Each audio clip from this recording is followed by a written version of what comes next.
Welcome to Coffee and Sense.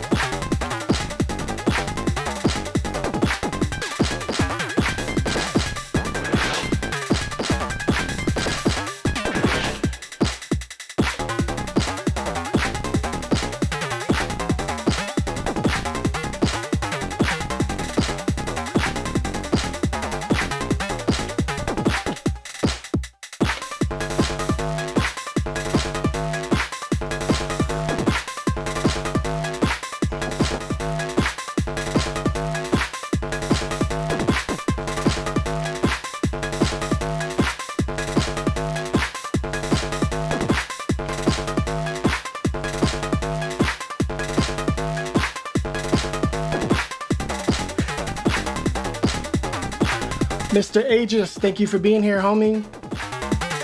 We all got our coffee in our hearts, even if we don't have it in our hands. This is Coffee and Sense, a show dedicated to celebrating caffeine and oscillators and filters and the joys of creativity. Because just like coffee, creativity is an inexhaustible resource. We as human beings, we are exhaustible, but the fuel that will always be there for us, such as coffee or music, creativity is always there. So today's episode is all about, of course, the Digitone 2. I want to explore this thing in a way that is a lot more realistic to how I make music with it. Because, sometimes I like to show up and be like, hey, A, B, C, and D. Like very straightforward, like we could do this, we could do that. That type of thing you can also prepare for. But in reality, if I sit down with this instrument, I am not interested in preparing to make music in that same way. And what I'm interested in is letting this thing surprise me. And sometimes that means, taking a wrong turn and then making your way back. Sometimes that wrong turn turns out to be a right turn and you throw away everything that came before. And I'm not looking to do anything, dramatic like that today, but when you roll the dice, you roll the dice. You don't know what's going to come. Digitone 2 is a playground. It's a sandbox. It's a very deep sandbox. And if you're not getting messy, then you're not using the sandbox. Giza, my man, thank you for being here today, man. Oh, he's also got his coffee ready to go. Hell yeah. Okay, let's play around. So first off, I'm gonna make a new project. Create new. Yeah, save that. Black tea is also an acceptable alternative to coffee. In fact, I gotta admit, I'm not a tea person, not because I don't like it or anything. I just never actually had good tea before. I know that's a thing, especially in like the UK. They love their tea, and in India they love tea and stuff. So something I need to get up on, honestly. All right, now before I go forward at all, I'm gonna go ahead and save this project because I know me, I'll accidentally delete everything I did. So we're gonna save this as CO, which stands for, you guessed it, Colorado. No, coffee. All right. Beautiful. Track one. One of the first things I like to do anytime I open up a new track is do function page, and it says, function plus y equals per track. That's what we want. So I hit that. That way I can truly engineer my tracks to be whatever I want them to be. And this part right here, the reset, I immediately turn that off because that can be a problem. That can totally, 16 steps basically is going to handcuff my beat and not allow me to make loops beyond that, which is frustrating. So I'm going to put it at infinite because, again, this is all about infinity today. I'd say Digitone 2 is an infinity instrument. Maybe I'm being a little dramatic. Now, since we're turning off the infinity, I'm gonna turn up our change to 64, just some standard stuff to do. And I know that's kind of boring, and I've actually done it many times on the stream before, but when you forget that function when you don't set that up properly. You're getting in your own way. And really, I think the best things to learn about any instrument is the ways to get out of your own way. So that applies to everything. That applies to mixing, producing. As soon as I started to understand better how how you don't want to have two frequencies occupying the same space at the same time, unless you want them to kind of become a phasey, soupy mess, because that can sound good. But a lot of times that's not what I want if I'm trying to get like a very clean, defined mix. As soon as I learned stuff like that, basically just how to get out of my own way, everything I made started to sound better. So I try to apply that, even though this is a situation where we're making our sounds, it still is important. So, oh, I love that coffee, baby. Okay. We are in the FM tone machine. Yeah, let's stay there. This is the most complex and most out there machine. Just for the sake of kind of putting a little bit of juice in our juicer, we're going to go ahead and randomize some of these pages just so we have a place to start from. So of course, to do that, we hold down send and then we hit yes. Any page you hit, hold it down while hitting yes, and it's going to randomize it. And these actual numbers are not too crazy. Sometimes it gives you absurdly outrageous things, and then you hit the button and it just sounds like you got hit with a single sine wave at like 15K, where you're like, nobody would want to hear that. That's not very musical most of the time. So that's actually pretty lucky. It'll put the ratios like outrageously high, or they musically don't make any sense to use. So you got to keep your eye on that if you use it on this page. Jump to the next page, do it again. Now it's given us a pretty long attack time. I'm going to go ahead and pull that down, because that doesn't help us usually, unless we're making a pad, to have like an attack time that long. Hey, you know what? Let me put my money where my mouth is. Let's try it. Let's see how it sounds.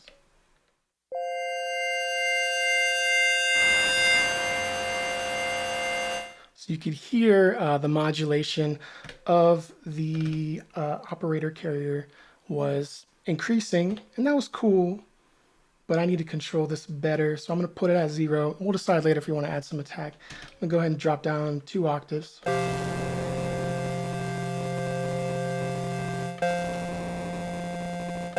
That is interesting. So our feedback is giving it this kind of 8-bit video game type sound.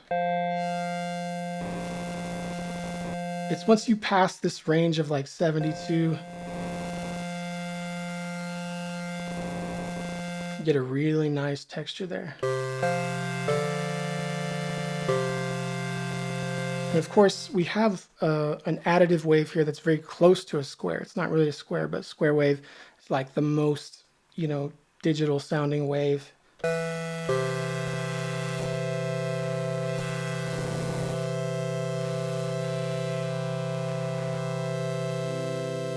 Ooh, that's very nice right there. Hold on.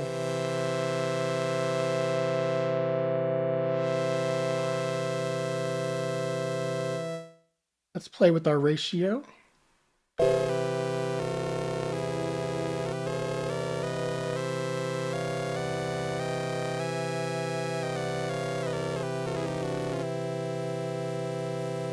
Okay.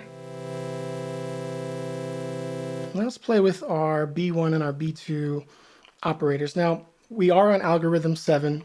Algorithm 7 completely separates the C and the A and the B1 and the B2, which means we kind of have two separate, this is what they call 2-operator FM. We have basically two FM algorithms that we can then blend between instead of just one.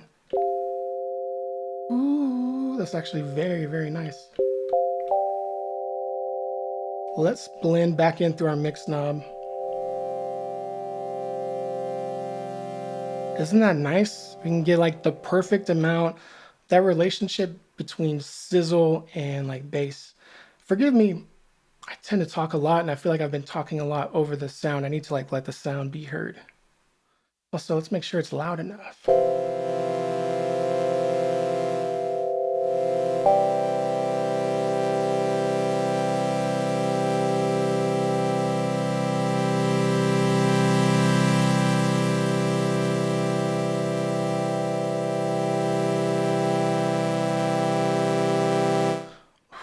nice. Okay, let's go to our LFO and let's play with that mix function.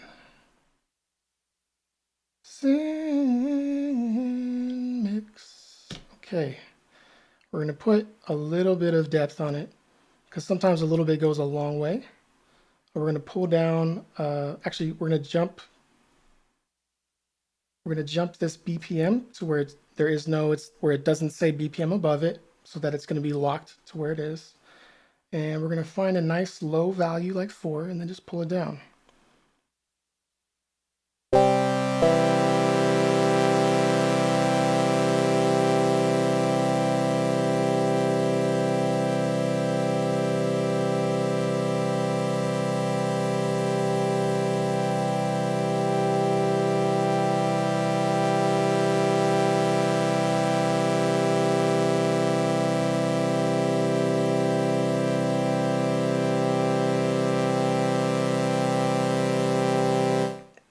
Sounds nice.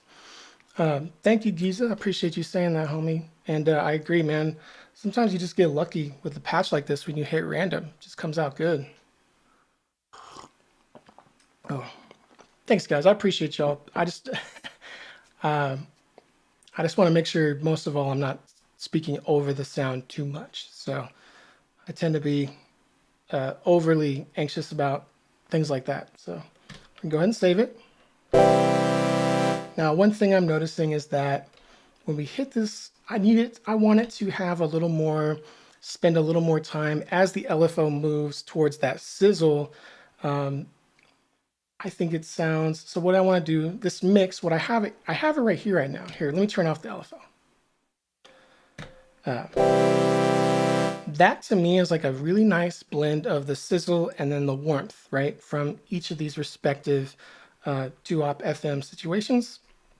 But since I want the LFO to be moving around between those things, and it's bi-directional, it means it's picking that spot and then it's traveling this way and it's traveling that way. I actually want this more to be like closer to the maximum that it goes to. So let's pull. Actually, you know what? Maybe I think I would like it with a little more sizzle too. So let's try it both ways. We're going to pull our mix to the left. So we're like a little closer, and now we're going to hear how that LFO sounds. I'm also going to speed it up a bit.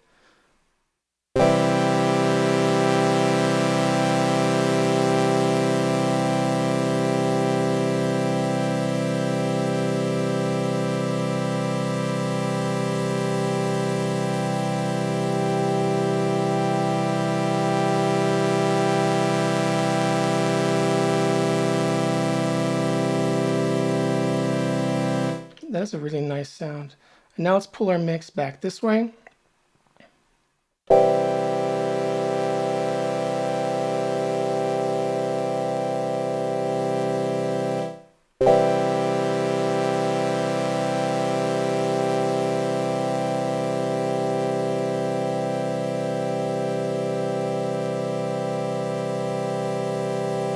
Okay, I really, really like where it's getting to. Oh my God. The LFO is not running, y'all. My goofy ass. Well, that tells us something a lot, though. That tells us that this is a good patch, because even without us modulating it, it still has movement. It still has a journey that it takes. So, excuse me.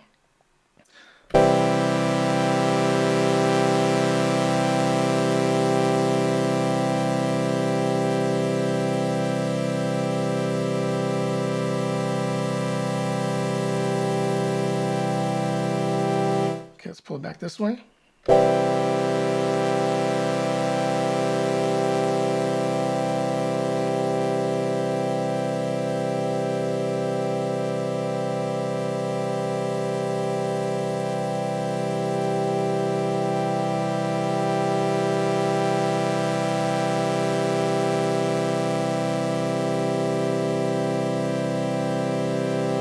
Okay, I like that. What I like about ambient music is it kind of forces you to slow down. I remember I started making ambient music in 2012 after like kind of doing nothing but like beats and rock and roll and stuff like that. And I really wanted to do it because one, I thought it was easy. I was wrong. It's actually very hard. But two, because I could tell that there was like a part of myself that I wasn't nurturing, and that's the part like musician wise, but also maybe in life wise too, the part that needs to be comfortable being uncomfortable when you're just kind of waiting for these long passages to like express themselves across a plane of time that is not groovy. Let's see. Troy Wizard says, "Hi Slump, do you ever get bored of the sound of the digitone?" No, I don't think I've ever gotten bored of the sound of the digitone. There are some times though where I feel uninspired because I just know it too well. But oftentimes in a situation like that, if I were to sit down, I can just kind of do like George Costanza on the Seinfeld episode where he starts just doing the opposite of everything that he thinks he should do. And not even joking, that's often like where the best stuff comes through. Suddenly I'm excited again. Let's see what Giza says. That's definitely something I need to get better at. It's hard to articulate what I'm doing without losing my train of thought at the same time and lose where I'm going with an idea. Oh man, yeah, dude. I I think we all can relate to that. So we cannot lose this idea. Let's keep going. I'm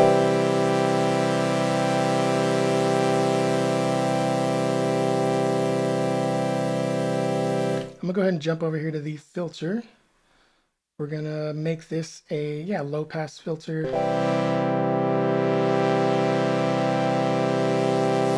It's like that sizzle is nice, but we don't need that much. And I'm gonna go ahead and pull it down a bit more.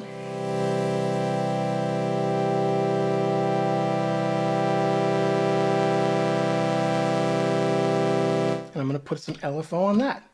So we're gonna jump to LFO2, find the filter frequency, and oh, I forgot. They put it in a different place than the Digitone one, so I always forget. It's got its own like special area.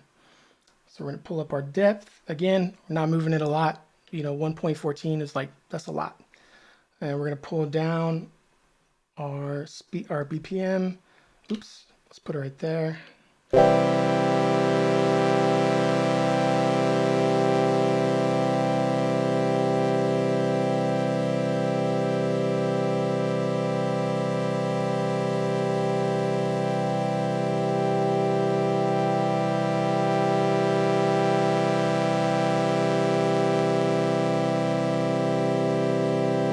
Okay, I like it, but the filter needs to be open a little bit wider because I can tell when it's dropping down, it could be dropping. I don't want it to go down that far, and when it's opening up, I also don't think it's going far enough. So save it.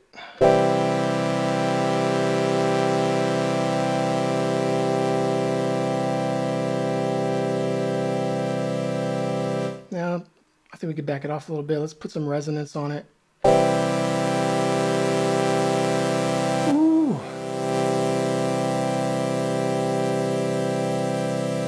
That's a nice sizzle right there.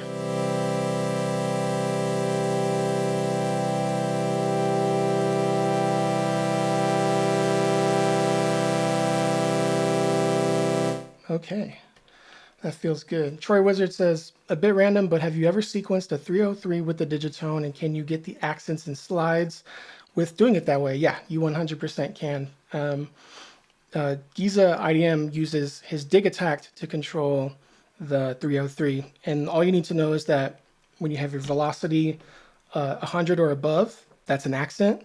So just turn it down by default lower than 100 and then only turn up past 100 for the ones you want to be accents. And then for slides, you just make sure that the notes overlap. That's literally it. And it's great for it too because you get to control how long the notes are. If you're using that internal sequencer of the 303, the length of the notes is fixed. Microsequence says, difficult to be bored by Digitone. Only case I may, it's because I'm picking the wrong synth, not because of Digitone. If you want warm analog, it's clearly not the right tool. Yeah, absolutely. And while the Digitone can be so many other types of synths while also being itself, sometimes, if you have like the real thing, you know, that's the way to go. I like fighting this thing. I like sparring with it because it'll give me usually something that's like different than what I'm trying to get. But also I'm also lazy because I don't want to have to like get up and grab like one of my analog synths and put it on the table and find the power cable and stuff. So I'm always like challenging myself to find it within here, and for better or worse, that's kind of where I end up at. But also maybe that's why sometimes I get not bored by it, but kind of like spent. But not lately. I feel pretty inspired by this thing. Okay. Save. All right. Now let's go ahead and lay down a trig. We're just going to do record stop, puts us in step record mode. Hold down the little key button and hit that beautiful chord. Now we have it saved onto a trig, but of course it's only by default 1 step long. So let's increase that. Let's put it at 64. Now let's put it at 32. And then we're going to go ahead and open up our pages here, and we're going to hit that once. Okay, now we have 32 steps. And by default, it's going to copy over the previous step. So I'm going to turn that off. If you don't like that behavior, if you don't want it to do that, you can go to the personalize page under here. I'm going to go ahead and do that actually. So you go to personalize and then page auto copy, turn that off. Save. All right. So now I have a nice chord that will hold. I want to go ahead and also put a nice long attack time on it as well, and a nice amount of release.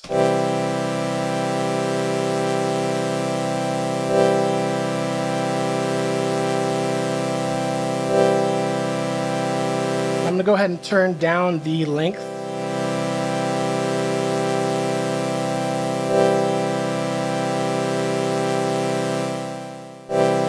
You know what? Let's just make a longer held note. Let's go for 64 steps. And we're going to make this, let's say, 60 steps long. And then we have a long release time. So that's going to like fall over, and then the next cycle can begin.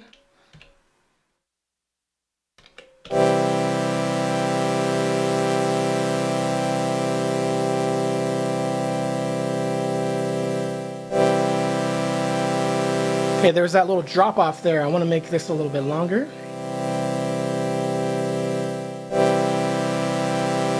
Increase our release time.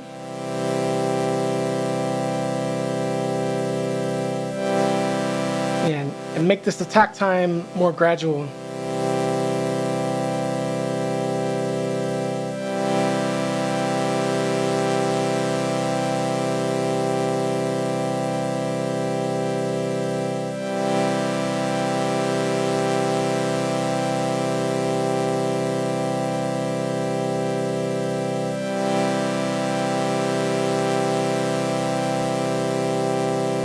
Okay, that's working for me.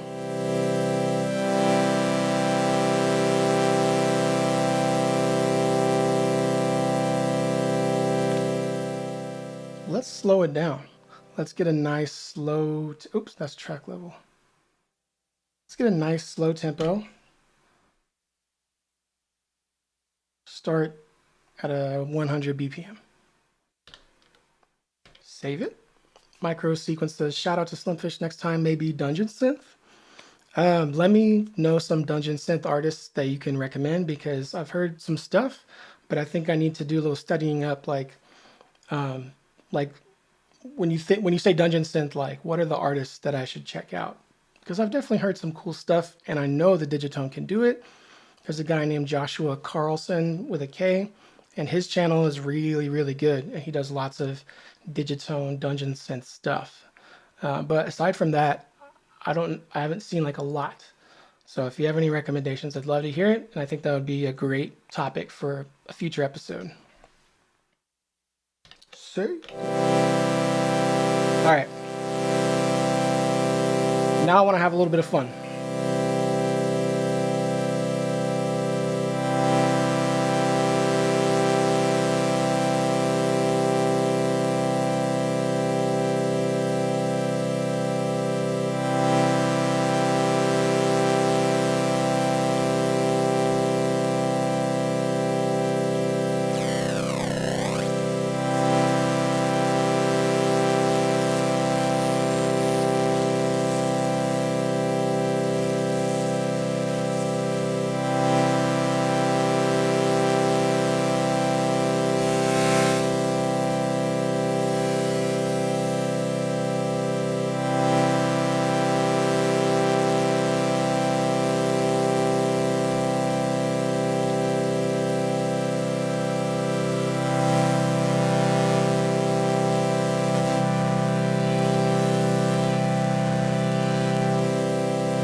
Okay.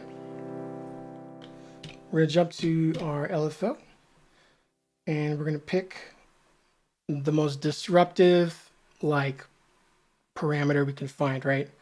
And we're going to, so in this case, one that seemed like it could be good is feedback. So I'm going to go for feedback, and I'm going to pick the exponential downward drop, put it in one shot mode, pull it down, and then let's go ahead and insert onto our sequencer this drop. Let's see. So taking this ghost trig, locking it to negative 13.85, turn it back to 0. Now what's it going to sound like when it hits that? Well, it didn't really do much. I think we got to slow it down. Slow. Let's make it more dramatic. So it gave us that nice little dip.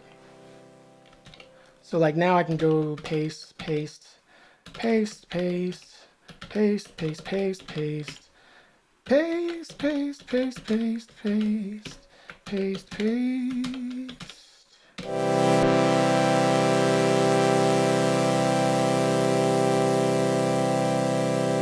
Okay, I forgot a very key and important rule to the way that the LFOs work when you're using ghost trigs, and that is the fact that if you have a one-shot LFO, it's only going to go once. I'm telling it, hey, do this once. As a ghost trig, it will only do that once per like note. So if I wanted to do this again, I would have to have a brand new chord to do that too. So let's try a little different. Let's go ahead and leave that right there, right? Let's go over here to turn off the LFO filter and see what happens if we turn it back on. Yeah, so these are all off by default. Let's see what that does for us.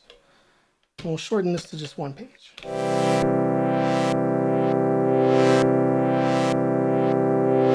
Okay. That's fun.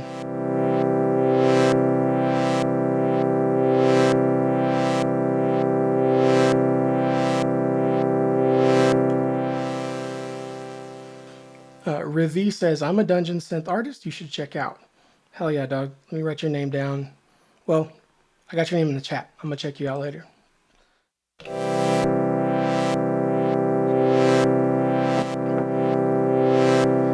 So this dip is kind of giving us a nice sidechain effect, right? Save it. Let's try messing with our other LFOs.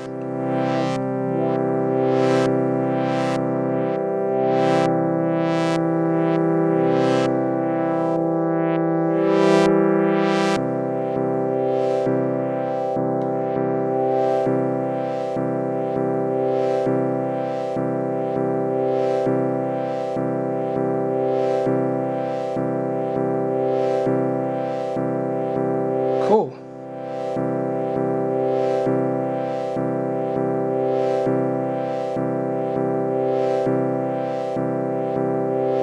Save it.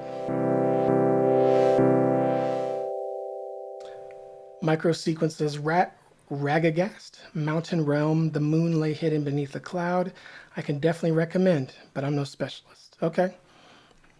So, Rivi, Ragagast, Mountain Realm, and the moon lay hidden beneath a cloud. That's 4 places to start. Hell yeah. If anybody can think of any others, please throw it in the chat. So this is a pretty good spot, right? Let's go ahead and save it. Now we could like, let's see, open this up, turn these off, right? Clear each of these pages. And then, for example, we could like put down a ghost trig, right? Turn on that LFO filter and put these pretty far apart. Now what would that sound like?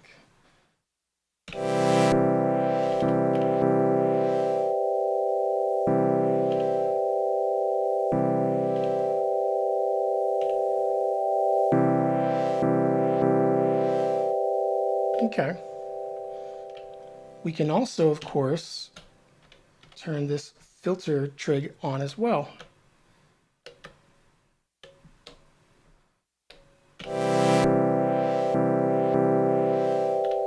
Oh wait, no, we don't actually have an envelope on the filter right now. So I like this. I think I want to stick to what's going on in this page right here.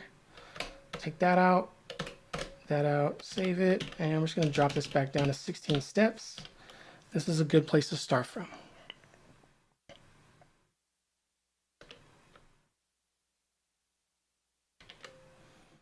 Track 2, baby. All right, we're going to go to our machines. We're going to do FM tone. I kind of want to put in a kick or a bass of some kind, maybe both. So let's get twisty.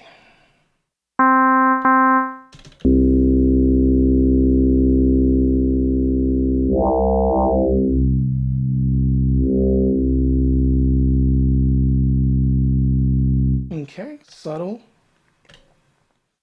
Let's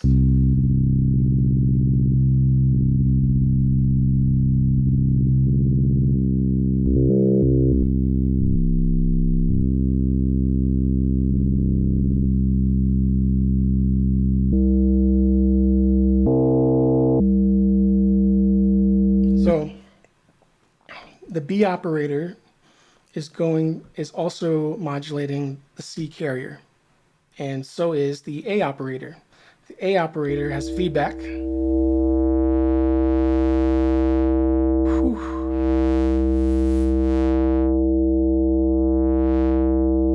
A little bit goes a long way. But let's go ahead and actually bring down the A.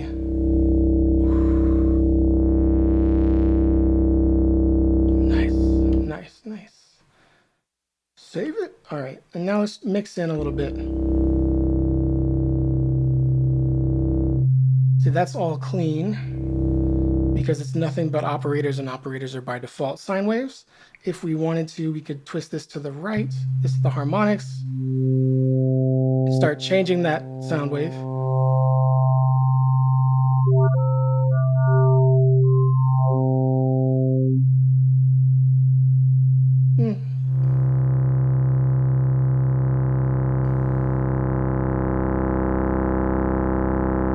Okay, that's interesting right there.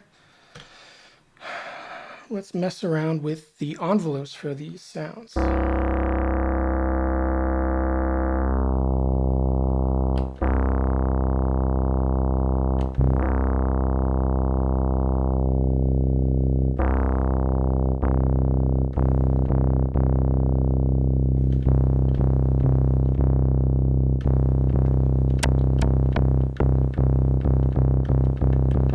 Okay.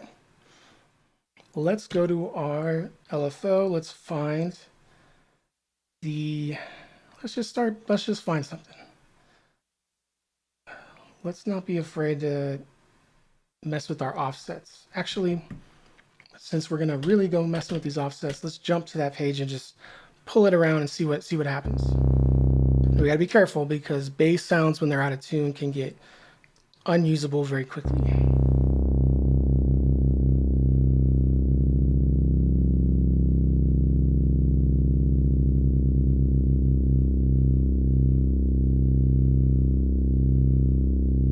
When you have it low like that, it just kind of introduces some movement.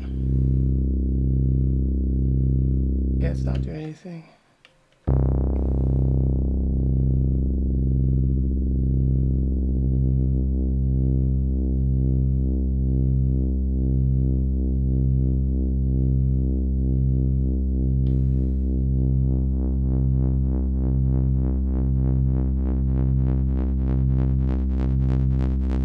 That pulsing is cool.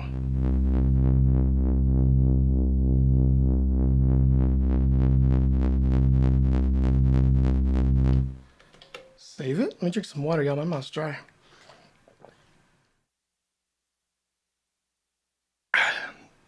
Revi asks, how do you have your camera set up for recording?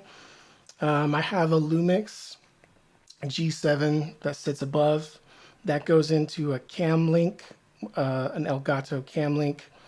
that goes through that's HDMI to USB, goes into my computer. And then for like looking at me, it's my phone, and that's just connected through lightning cable. And then I have this program called OBS, and OBS is like kind of a nightmare to use, but I've managed to get it to sort of work, and I'm too scared to mess with it.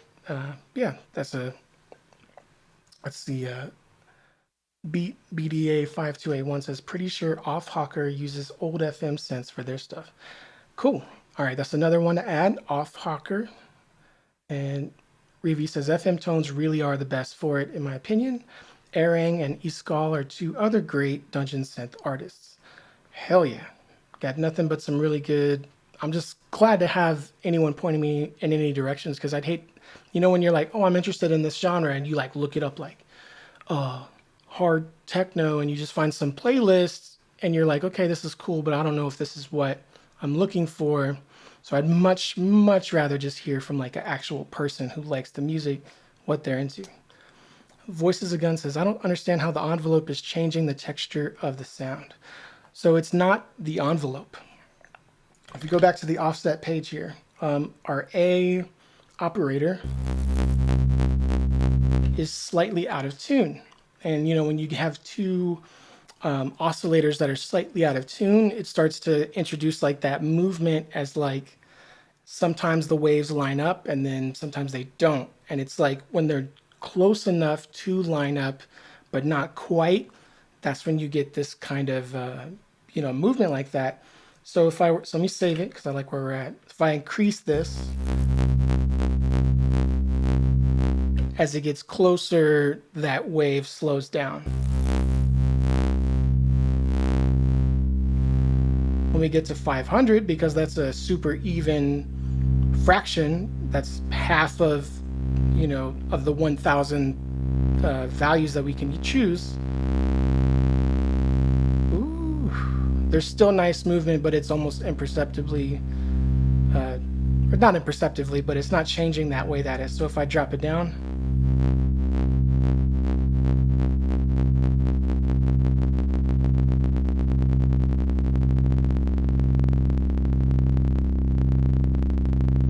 it just gets weird.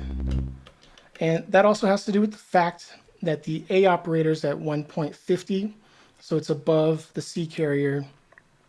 So it's like, yeah, 50% higher.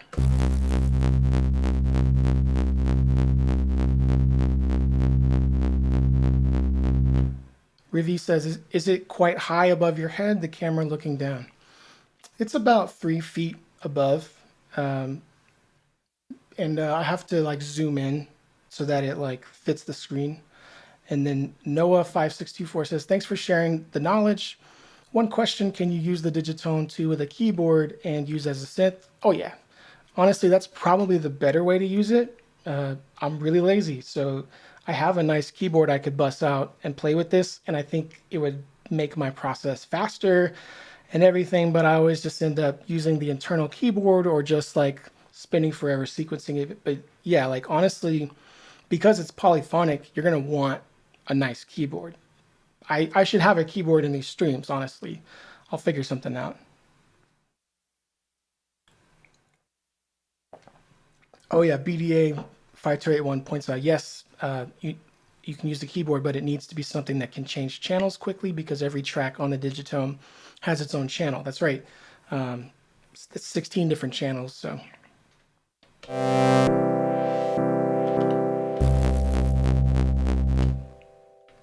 All right, let's hear how this sounds with our chord. Let's also turn on the metronome.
try to record that. I'm going to make it quantized.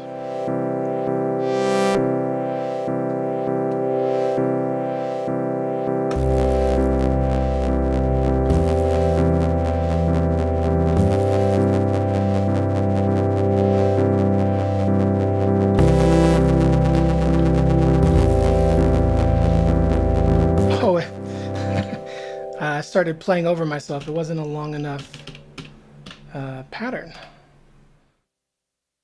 Clear that. And we're going to give ourselves a count in. So if you go over here to the metronome, pre-roll 1 bar, turn on the metronome, it'll give us a nice little count in. Not the note I wanted to do. Save it. All right.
Okay, I'm gonna jump back to these chords because the chords have a lot of frequencies hanging out in the lows and low mids.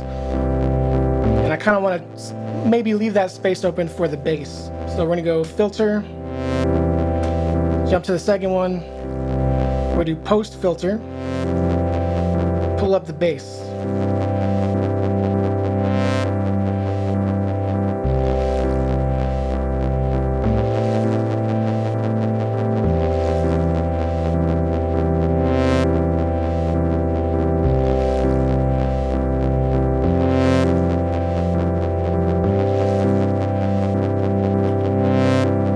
We need to take more off the top of this bass.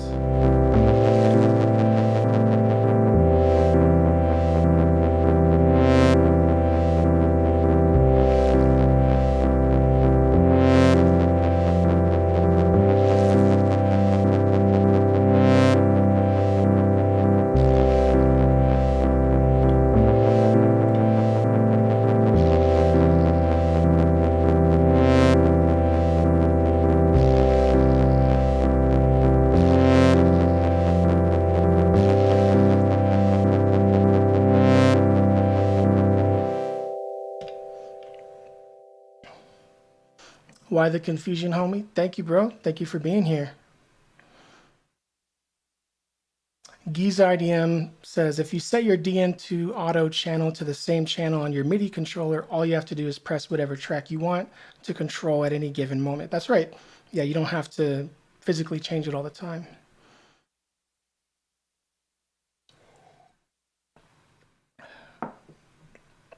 Tactical MIDI, thank you for being here, dog. Good to see you again.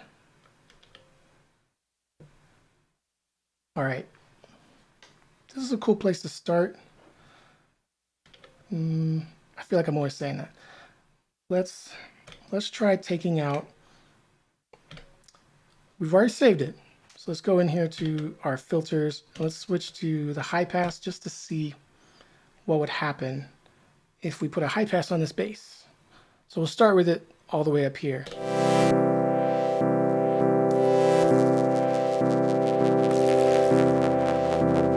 Turn on the resonance.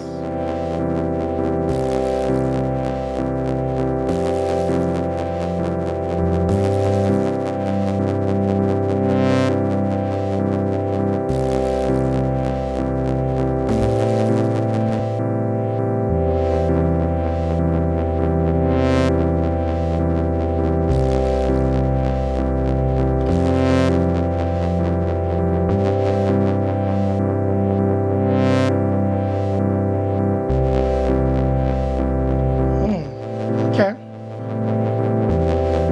But now I want to go into our LFO here and play with that feedback.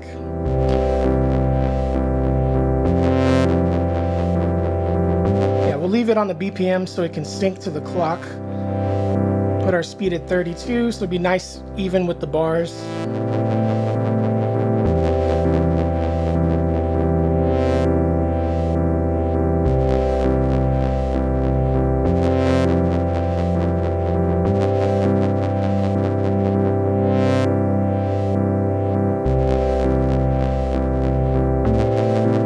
Turn it into trig mode.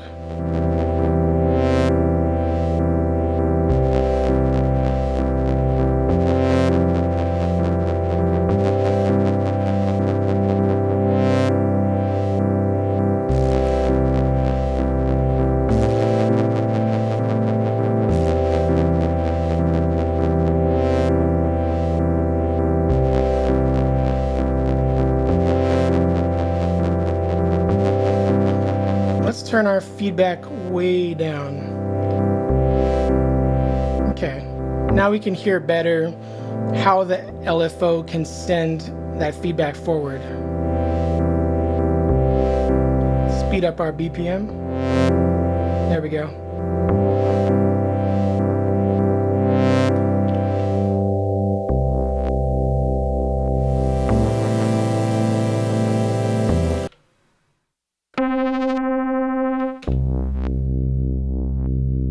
Way slower.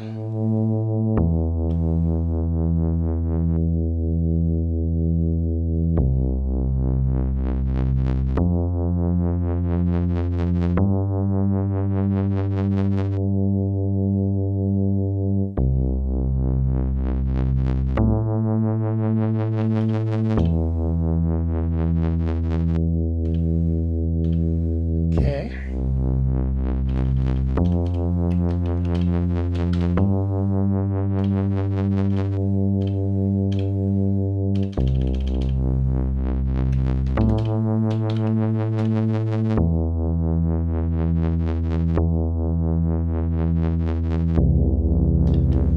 Go in here to our setup, and we're going to change this to play mode mono.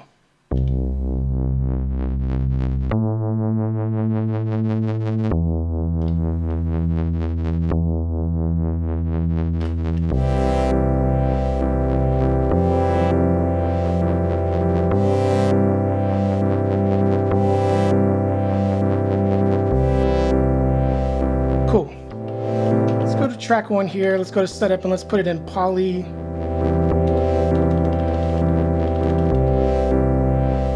Play mode poly MLFO. So what that's going to do is it's going to ensure that all the chords are following one LFO.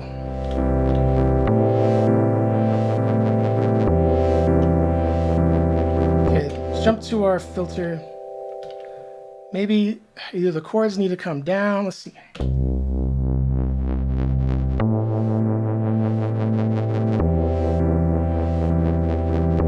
Let's try up an octave.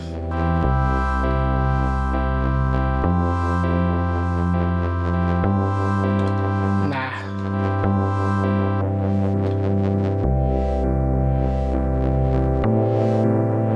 What would it sound like? We're gonna go here, oh sorry, yeah, we're in filters, so we're gonna go function, machine. Oops, What did I do? Tripping. Equalizer. So back it up. And what we're going to do is try to carve out the middle, or carve out that area that it's just too full, you know?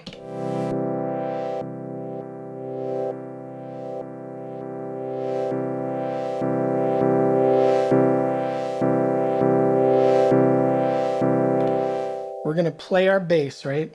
I'm going to turn down this release a bit. We're going to play our bass, and then we're going to see what frequencies feel ugly alongside the bass, and see if dipping out some of those frequencies helps. So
okay, it's subtle, but I think it helps.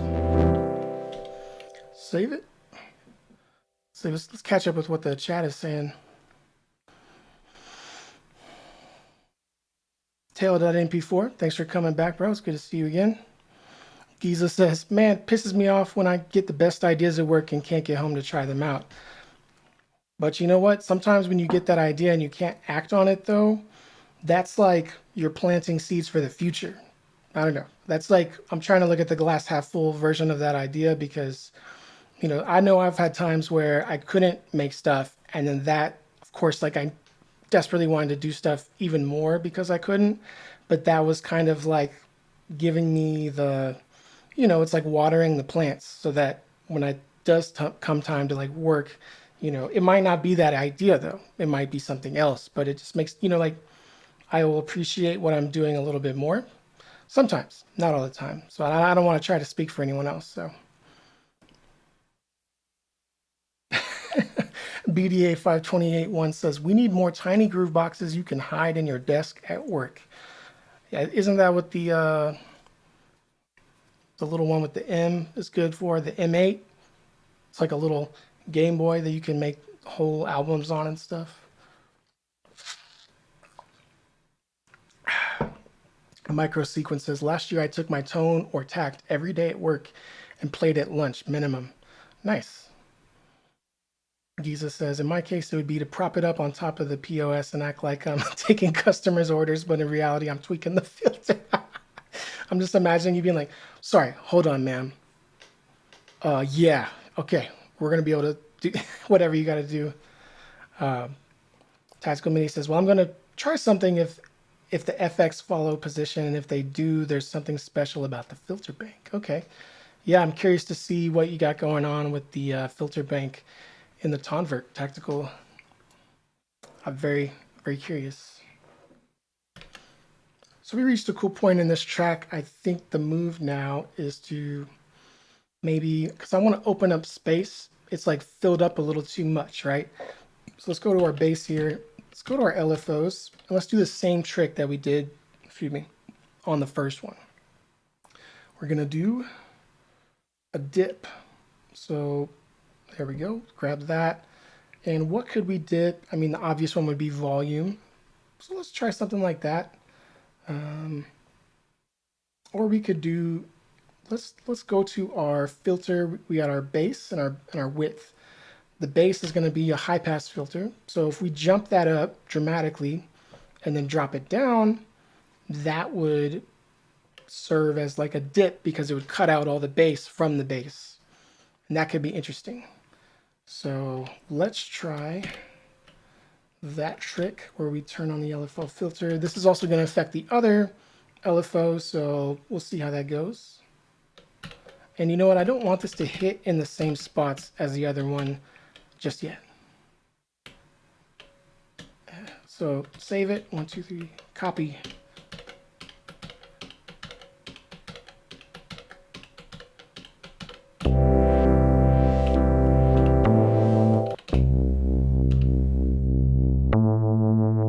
Oh, tripping. No, wait, am I doing this wrong? I gotta put this on one shot.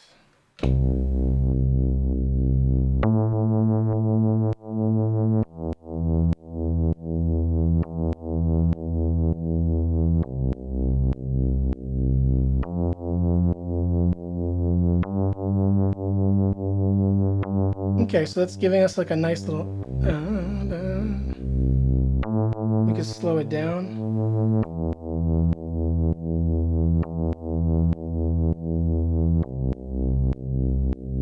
Let's try something different though. Let's go for...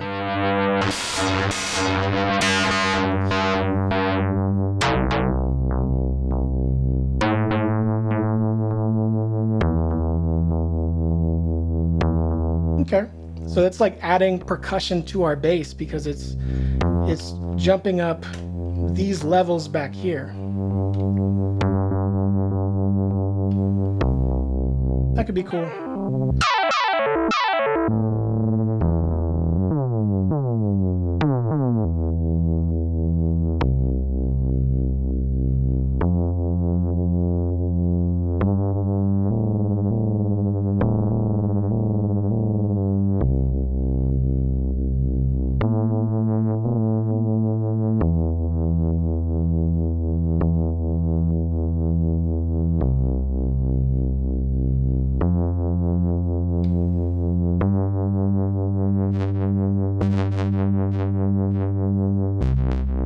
I like that. That's cool. So we have two LFOs affecting the feedback. These trigs are propping it up, right? And then it's slowly coming back down, but at the same time, we also have this wave. This is a slow rising wave that's getting triggered.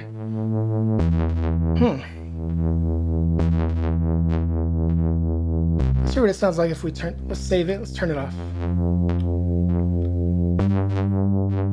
Okay, so those two LFOs are kind of fighting it out.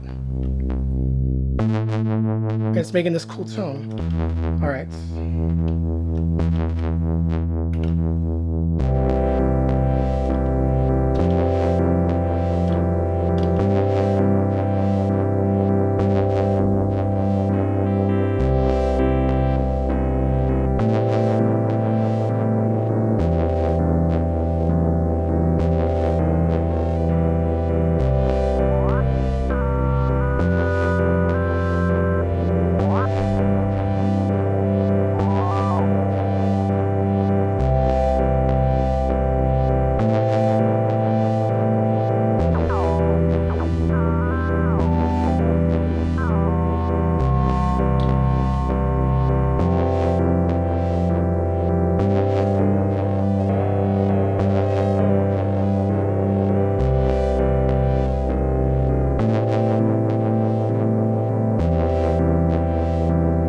Let's try out some different algorithms.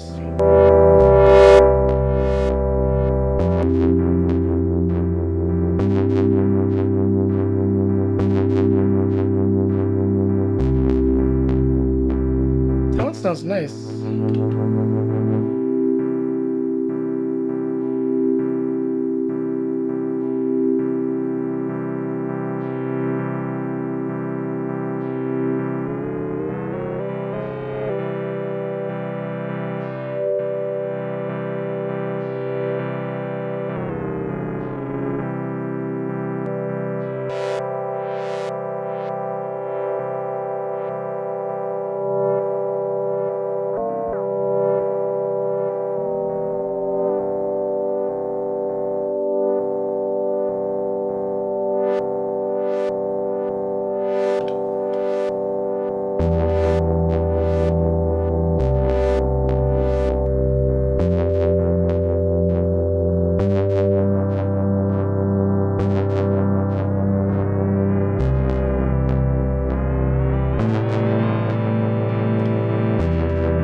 Okay, now we got to compare.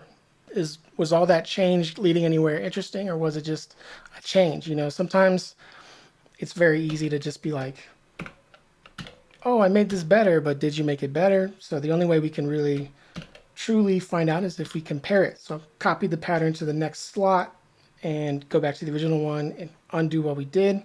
So this is where it was at.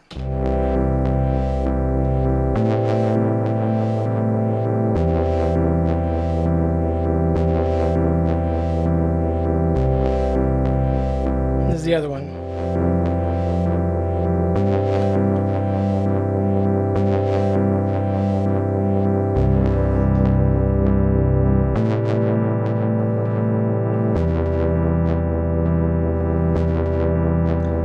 I do like it. It's a little more interesting,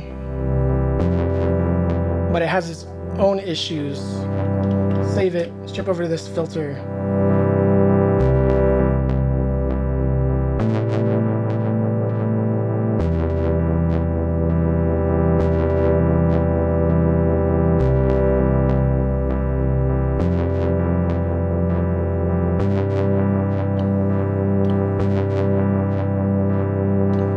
I wish we hadn't used all three of our LFOs because it could really use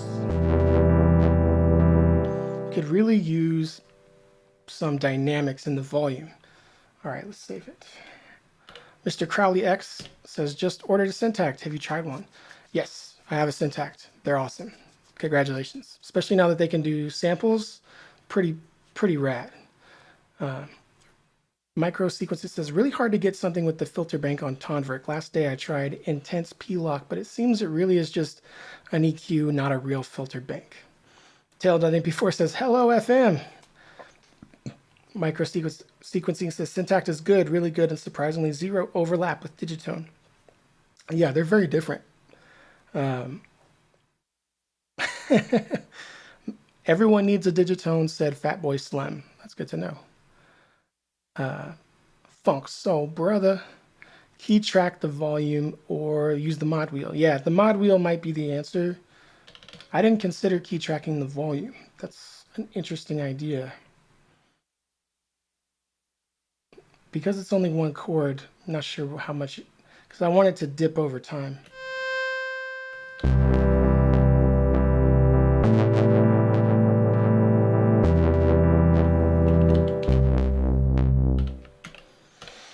It's like there's one note in there. Okay, you know what?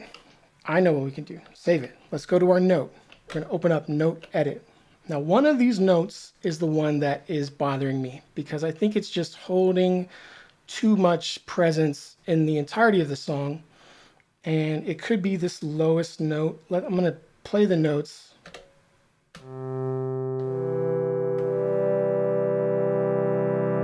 Okay. And then reset it.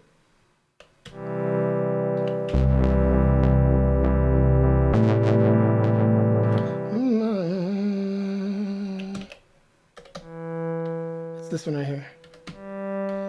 Okay. So I'm just gonna take this one Now we can pull down the velocity for individual notes, which just means we can pull down the volume. So we're going to pull down the velocity, yeah, like 93, 94. We don't necessarily want to dip down to like way down here.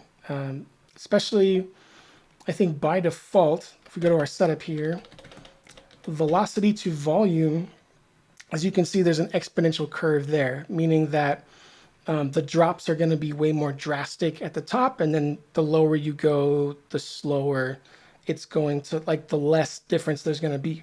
Of course, we could change that, make it a straight, we can make it even deeper. We can make it a straight line, which is not bad, but, or we can have it be this direction. Anyway, let's just leave it where it's at. That's fine with me. I think it was right there. And let's play with our velocity.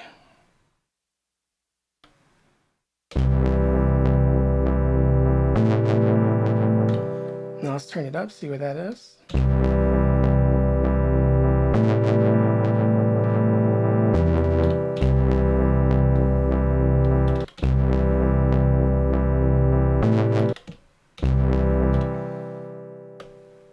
Let's try turning this one down. Now, if I end up just turning all the notes down, then obviously that's not the answer to this. But let's try turning the lowest one down. That's probably the one that's most likely to be competing with the other sound the most.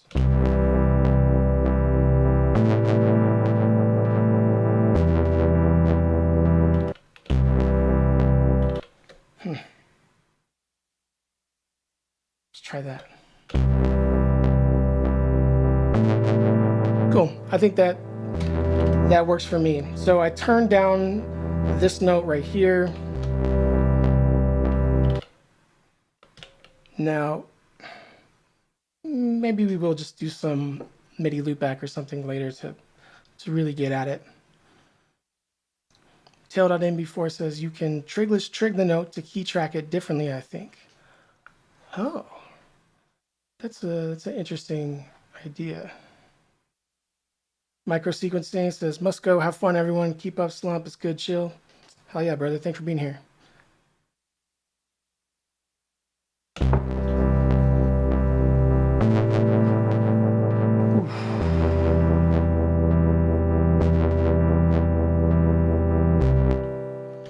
You know what I could do is I go in here and we can make our amplitude so that it starts, you know, like a modest attack time, bring down our sustain, and just do a very long decay drop.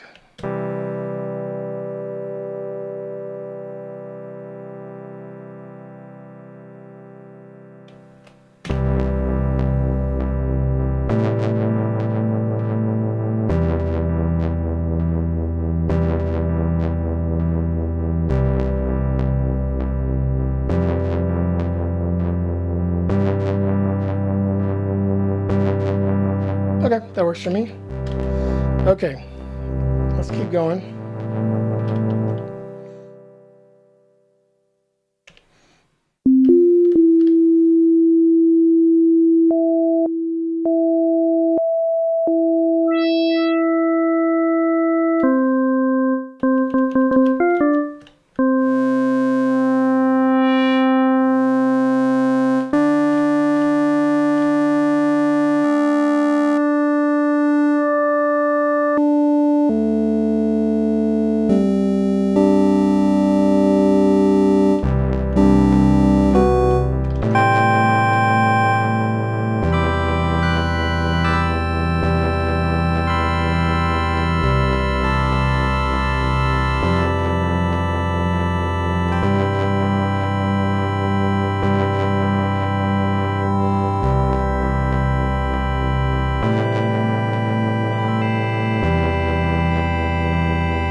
Hold down that sustain, open up.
So I saw a good suggestion here in the chat from tail.mp4 that we could take this chord and we could strum it by going into our note edit.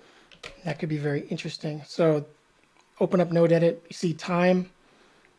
Oops, wrong one. See time is this, the B knob. Just start spreading these apart. Oops. Oh, okay, and then, so that they hit. This is basically applying micro timing to individual notes of a chord. Definitely one of the most powerful things they added. Let's hear it just by itself. Cool. It's kind of subtle. Let's spread it apart a bit more. 0. And the max we can go is 23. That's basically the next step. So let's see what that sounds like. What did I just do? That in me. Now, whenever you're trying to hear how your strum sounds and you try to audition it by holding down the trig and then hitting yes, doesn't work, because I guess they just made that decision. Like, if you want to hear the strum, you actually have to play the sequencer. Cool. That was worth it. I like that. That sounds good. Troy Wizard asks, hey Slump, is the machine drum worth buying or are there better alternatives? Machine drum is very expensive. So because I know that there's probably really good stuff that's an alternative, let's see, is it worth it? It's a lot. It can do things that other drum machines can't do. Like the modulation it can do is pretty wild. The individual, it's basically like a Syntakt, and that there's individual machines, and the machines can, you pick from the array of machines. And so like the machine drum has some of the machines that I don't love as much. Those are like, sound like a realistic drum, but to me it only sounds cool when you make it not sound like a realistic drum. But it's always good to have variety. I'd say the Syntakt can do sampling. The machine drum, depending on which one you can get, I think can also do sampling. Mine can't. The machine drum does have some really advanced stuff you can do where you can take an output, feed it back in. Like, that's pretty amazing. Syntakt can't really do that. I mean, you could maybe do something like that, but just because of the price, I don't know if I can like say it's for sure worth it. But if you watch some videos and you're in love with it, it's pretty sick and it's pretty inspiring. There are a lot of really other good, it's a drum machine, but it's actually much, much more than that. And it's because you can basically have it be your pilot for all the other things. The syntax really does feel like the next, like the modern iteration of it, even though it's very different sounding. I don't know. That's a very hard question to answer, to be honest. Tail.mp4 says, as far as I understand it, the machine drum is cool if you do the community firmware and feel like dropping 3K on reverb. LMAO. Yeah, you got to get the updated firmware for sure, but that's super easy to do. But that allows you to do things like micro timing. It allows you to like preview trigs, because back in the day you couldn't do that with those machines. Those boxes they're odd. You have to like kind of relearn them. Jesus says, love the choice of not staying in one bar for this melody, just loops endlessly with the help of no pattern reset. Yeah, it sounds good, man. Thank you. Track 3. But I think I want to spread out these notes a little bit. They're kind of like right on top of each other. Oh, I forgot. So I only have 12 slots for this sound. Let's try that.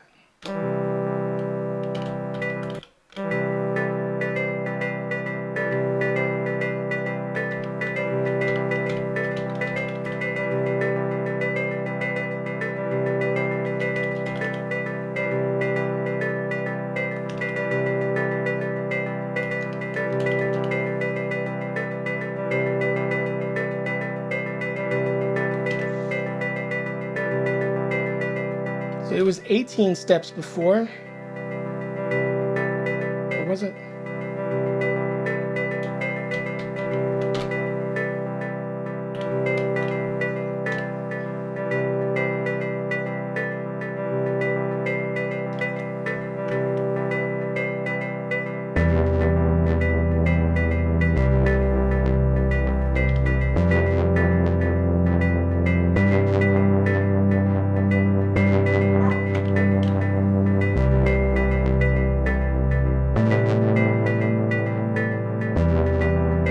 So with the bass, I'm going to do the same thing as the chords. I'm going to turn down the sustain and make it have a long decay time.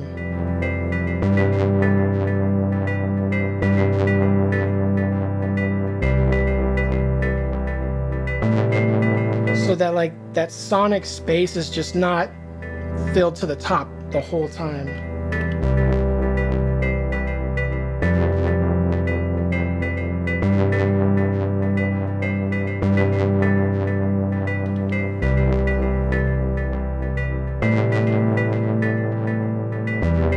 I think we can turn down the bass too.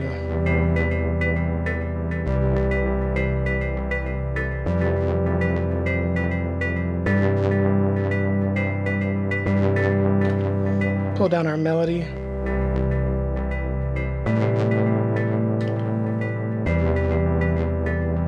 And this chord is really becoming like a drone underneath. I think we can drop it as well. I'm doing that thing now where you end up chasing your own tail, where you turn this down, you turn that down, and then you realize you've turned everything down. So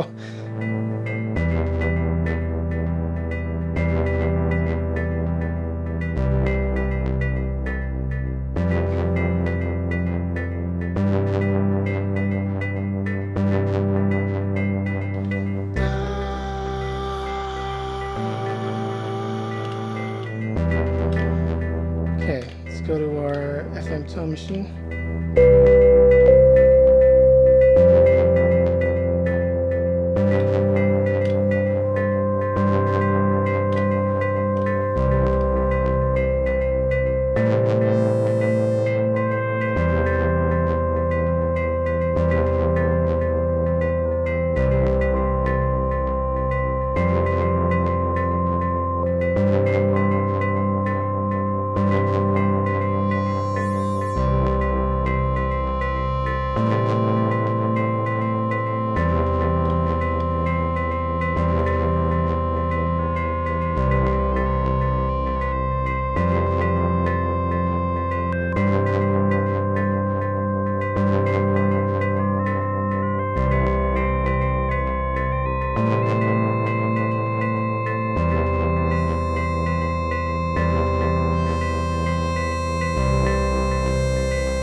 Sorry, I know it's kind of rough just hearing one tone the whole time.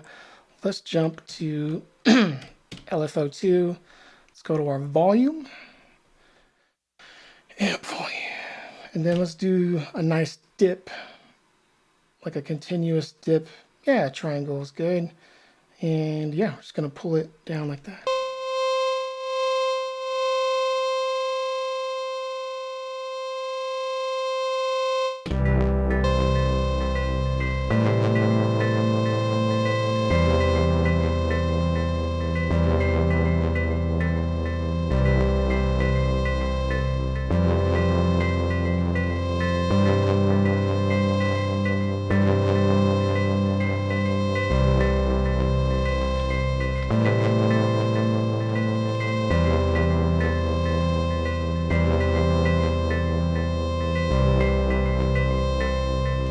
I'm also going to jump over here to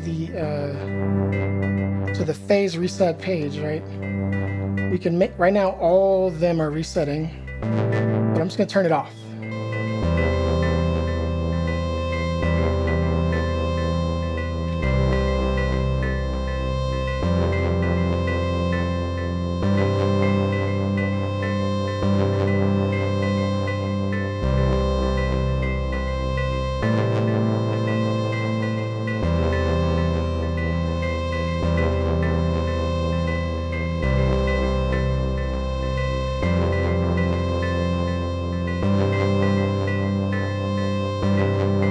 Okay. Let's keep going. Let's keep going.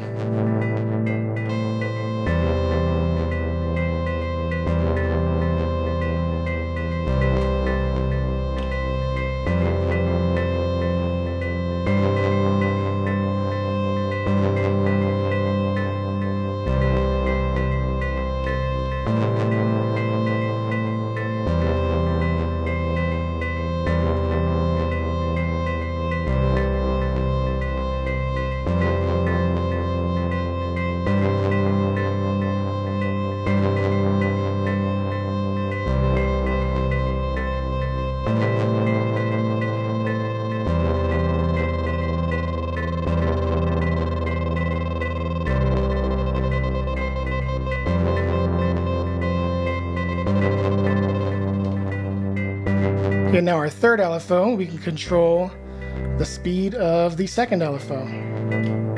So let's put in a nice sine wave. We're gonna set it to trig mode.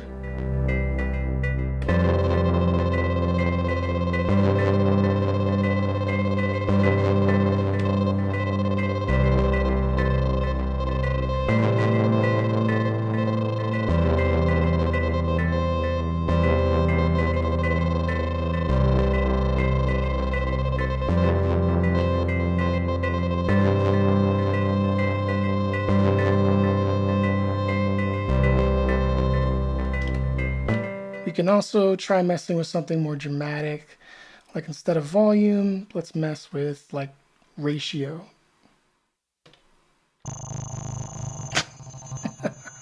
Sounds absurd.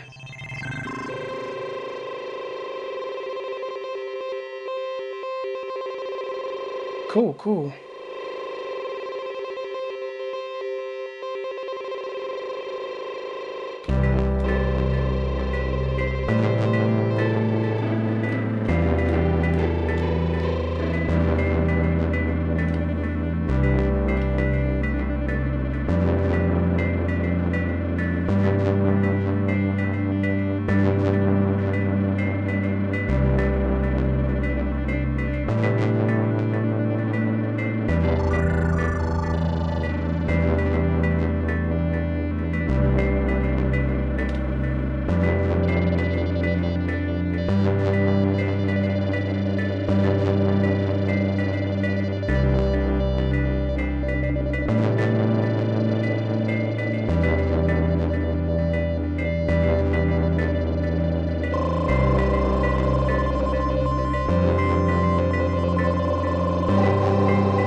I'm going to take this off trig mode, so it'll just be always doing its own thing.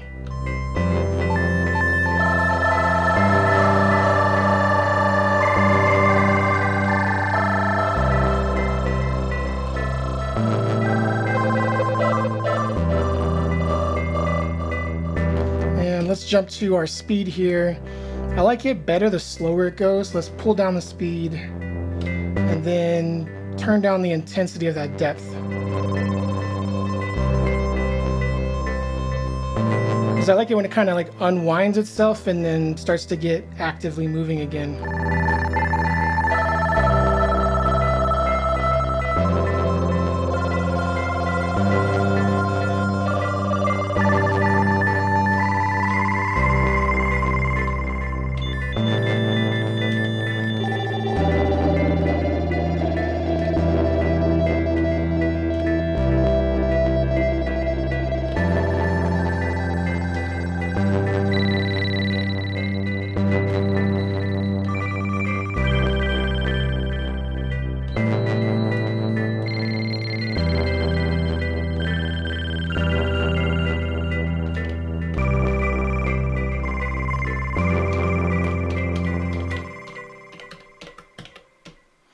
Okay, we got a nice 64-step runway here.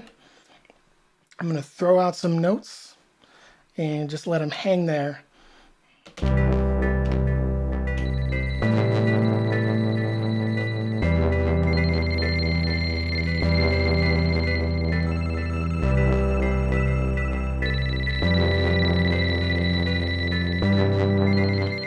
Okay, you know what? I need more runway, I can tell, for what I want. So we're going to clear that, save it. Let's 128 steps can get out of hand really fast. So what I want to do instead is change our speed to 1/2. So now we will have basically 128 on a 64-step thing, but you know the fractions are going to be a little different.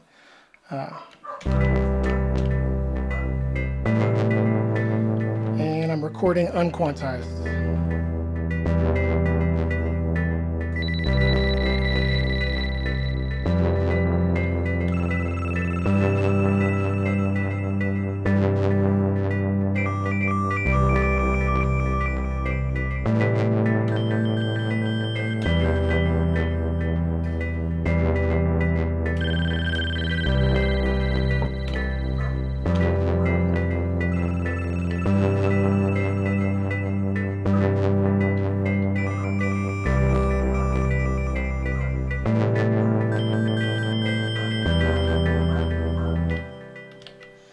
Okay, let's change the length. So it'll be, actually, let's see, what are our notes over here?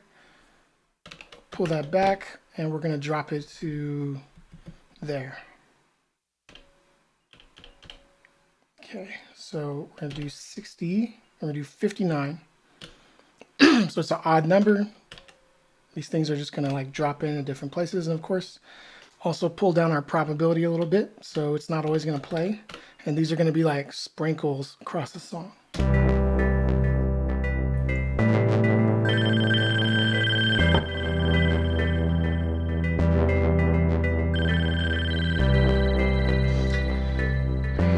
Ravi says, I like it when you have a major scale and a more ambient track. Gives it a melancholy feel.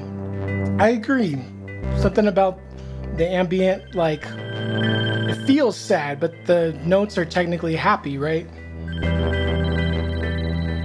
I love coffee.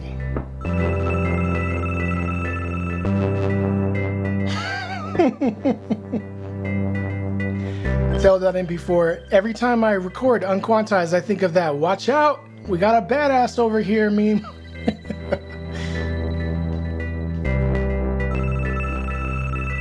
I mean, I guess it's a little more risky. Cool. Do y'all think this song could use a kick drum? Because I'm about to find out. FM drum.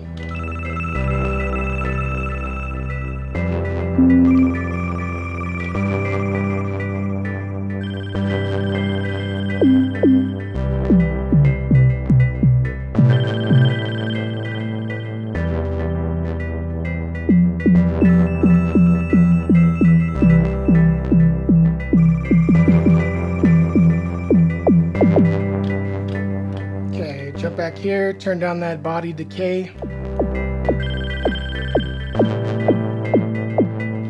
Drop an octave. Okay. Let's record quantized.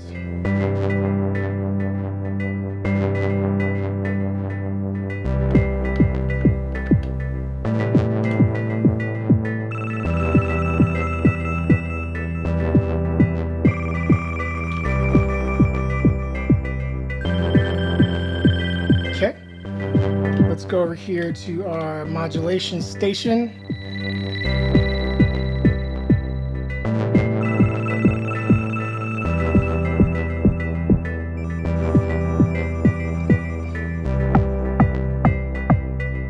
We're making a nice knock on that bass so we can control exactly how much we want it to poke through.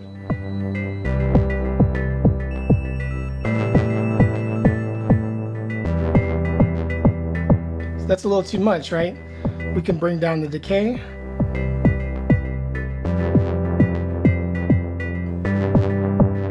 Or put it where it's at, take our amplitude here and increase it. Sorry, our attack time.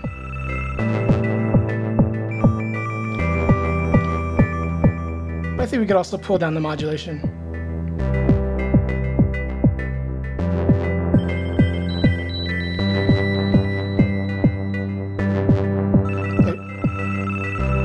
Okay, so we got some ideas in the chat. Shakers and bongos. A shaker with loads of delay and 75% to fire off. Just one of them's one of them bad boys. And then modulate the delay. It's not a bad idea.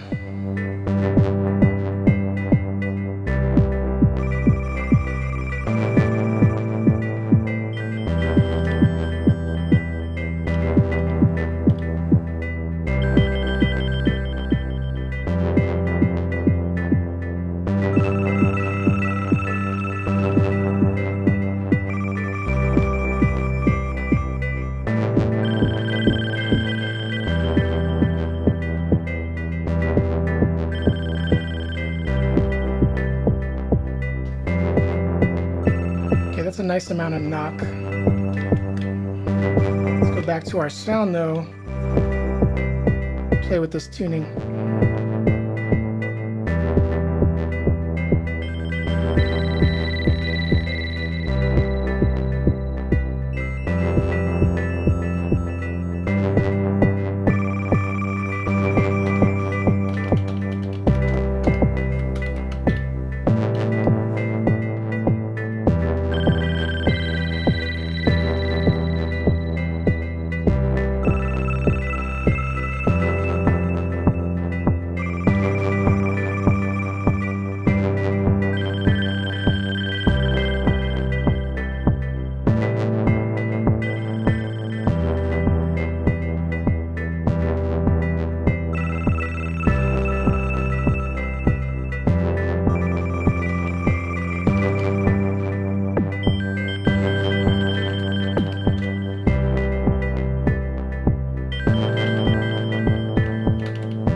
Okay. Shakers and bongos. Let's try some shakers. Jump to wave tone machine. Pull down our oscillators. Jump to the noise.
jump to noise character and put some random into that.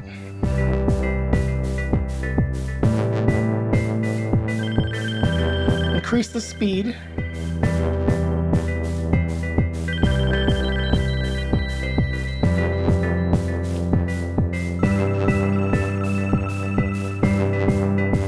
It's not really doing much, so let's try playing with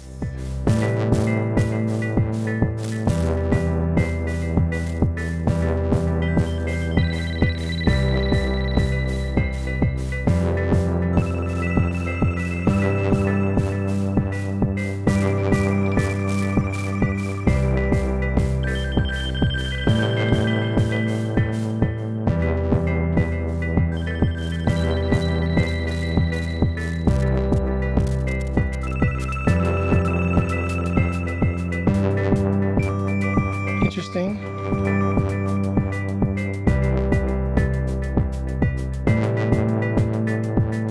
Kind of like that. Put a little sample rate on it.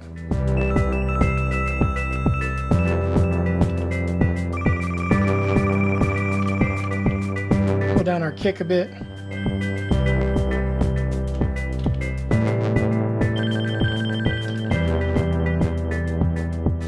So I got some cool ideas brought to my attention in the chat. One of them was modulate the delay. So we're gonna do delay send. Where is it? All right, here we go. Put it on random. No. Random is too easy. Put it on triangle. And we're just gonna. It is kind of a, yeah, it's more of a hi-hat. You're right, tail.mp4. It kind of sounds like a closing hi-hat or like brushes on a hi-hat.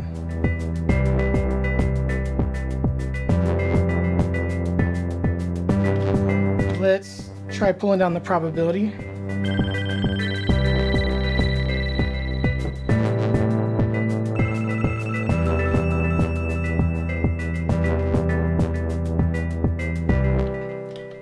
And let's go ahead and add some extra notes. And these extra notes, we're going to pull the probability down very low. See what that does for us. Because I think maybe 77 is a little too low.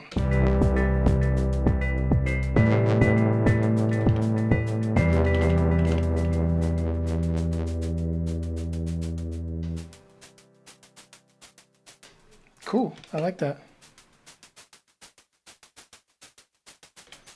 We're not even using the filter. Let's try backwards envelope.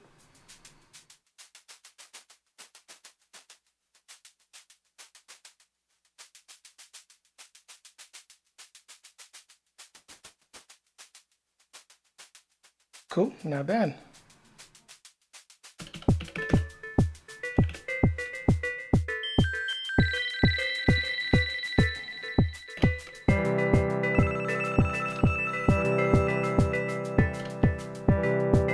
And pull down that drum again.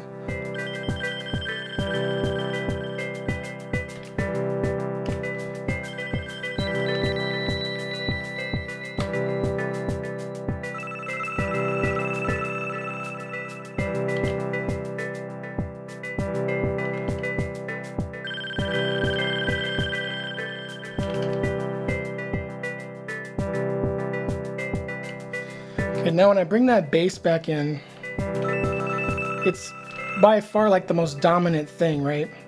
I think I can also bring down these twinkles a bit.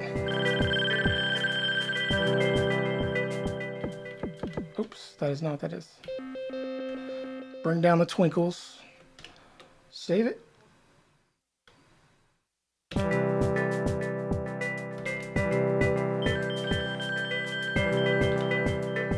You know what we could try actually? Okay, let's go to our kick drum pattern here. Let's open this up, put it at 18, see what that does for us.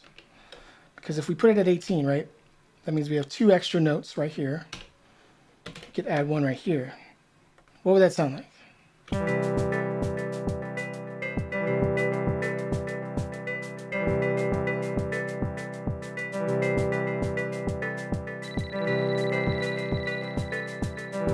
So these two notes, I'm going to put these probability down to like 50%.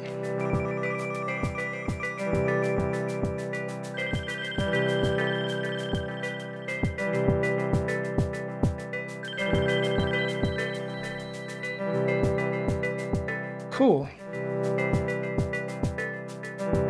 Now there's some times where it needs it. So maybe I'll take off the probability and turn it into a trig condition. So like 1 out of 2, and then this one will be 2 out of 2.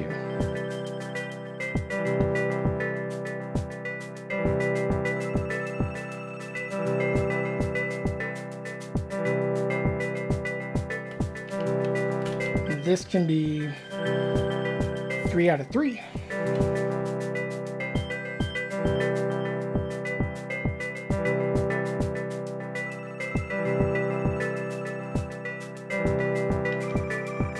This all right. What in the Legend of Zelda? Says undercover librarian. I'm glad you're feeling some Zelda vibes, dog. Mr. Aegis, sounds like you're heading out, bro. I hope you have a good rest of your day. Tactical MIDI, I hope when you get home you get to play some rockin' electronic music, bro. Okay. Now, the bass, like I was saying before, is very dominant. So I'm going to pull audio all the way down. And when I bring it in, I'm going to just slowly bring up the volume till I can hear where it is supporting the other elements. And it's also kind of like taking up a lot of space, but maybe not as much space as before, because I want to really try to let it only take up as much extra space as it needs. Here we go.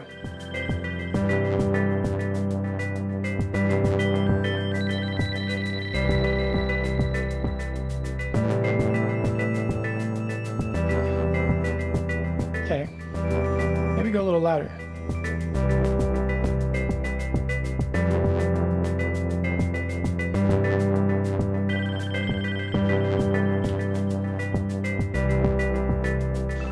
Let's try taking those chords out, see what happens.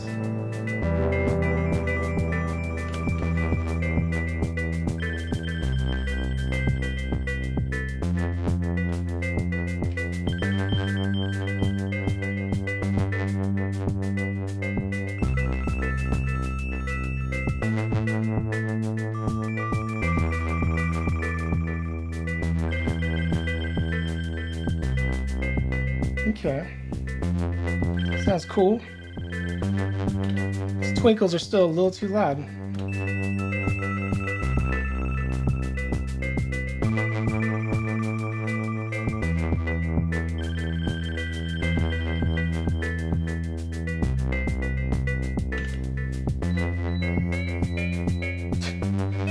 Did not mean to do that.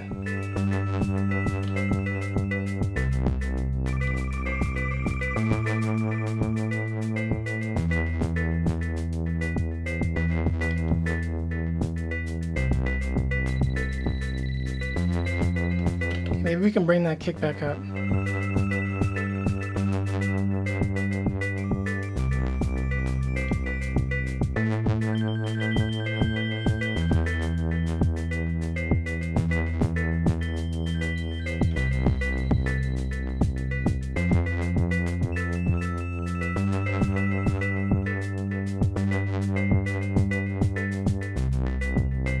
Okay.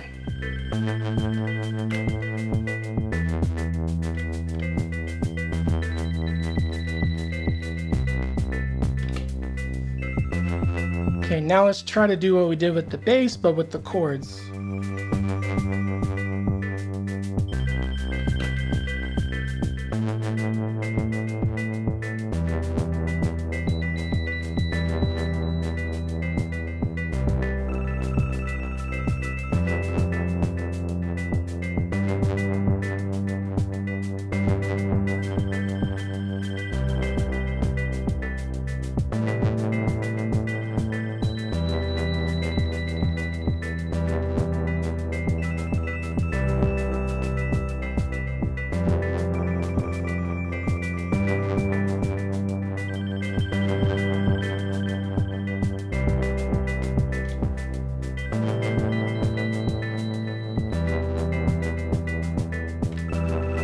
Okay.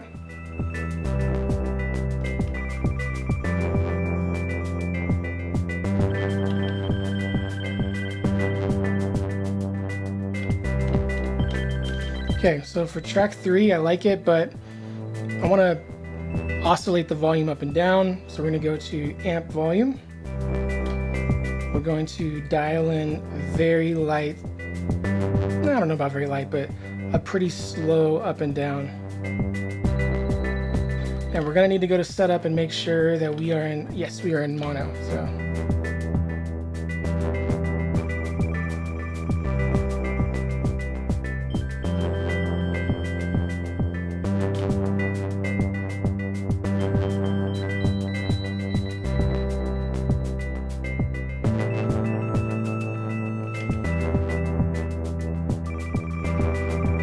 Oh yeah, so then let's do another thing.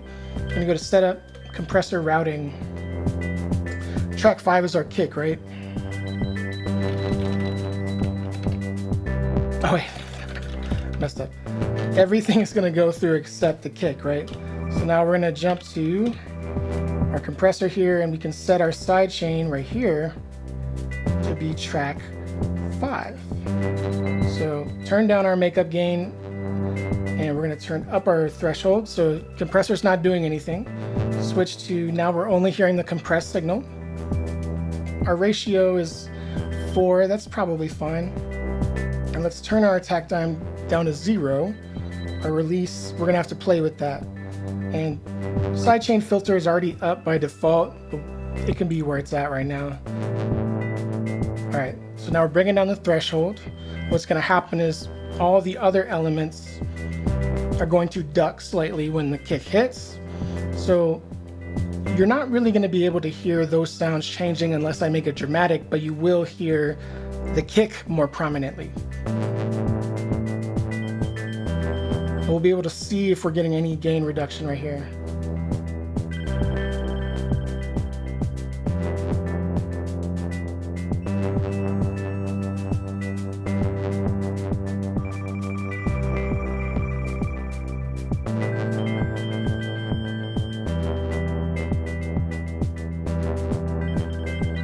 I wish they would tell you what the actual decibels are that it's dropping. The visuals are nice, but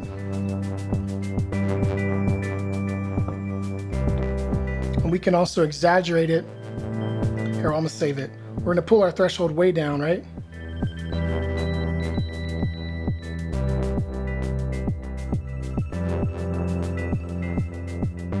I'll turn the volume up for y'all.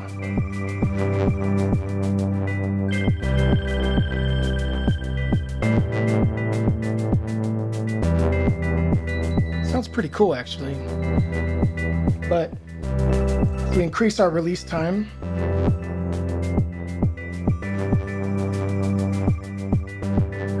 it doesn't have time to drop all the way down before some of the kicks follow it up.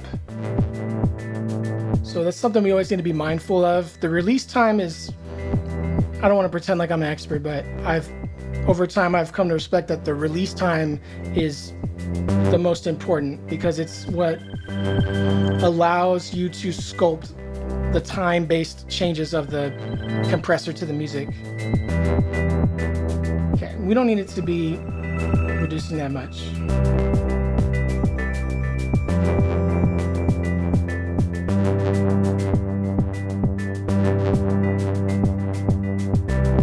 Okay, that kind of cleaned it up a little bit, right?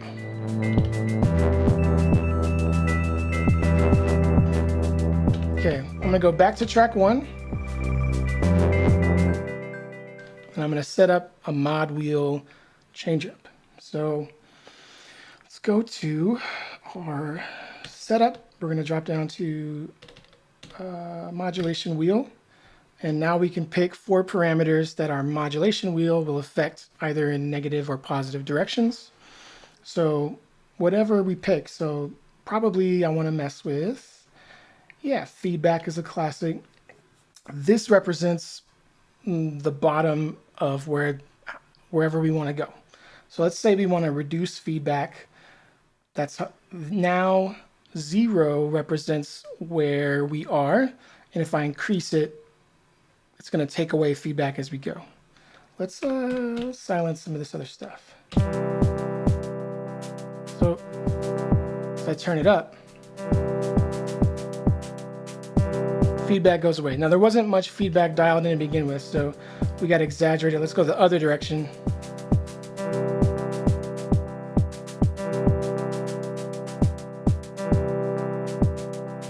Not really doing much, huh?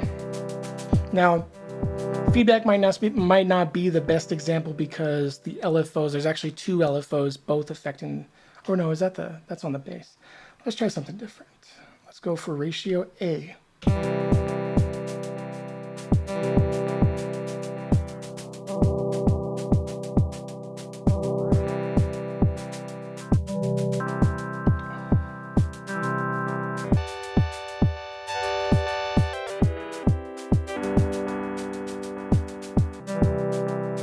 Dude, I totally agree, Revi. This page is so useful. It should be like a shortcut or something. And like, let's not pretend that it's a mod wheel. Just let it be a macro page, right? Leave this page where it's at, but like give us a macro page. And also, I saw it pointed out that these two empty slots right here on the trig page, this was on a Electronauts forum, that we could have two dials there. One could be mod wheel, you know, one could be another thing, like maybe just call those the macro wheels. That way we could just do it from the trig page. So I share the same frustration. All right, so let's find something to mess with. Harmonics is always fun. So that could be like, we could make it so that the kind of pulling away from the more dramatic sounds. This would be like making it more crispy if we go in that direction. Okay, so this is like more subdued. Let's maybe follow that, keep seeing where it's going. Maybe as we pull out, maybe we turn the levels up.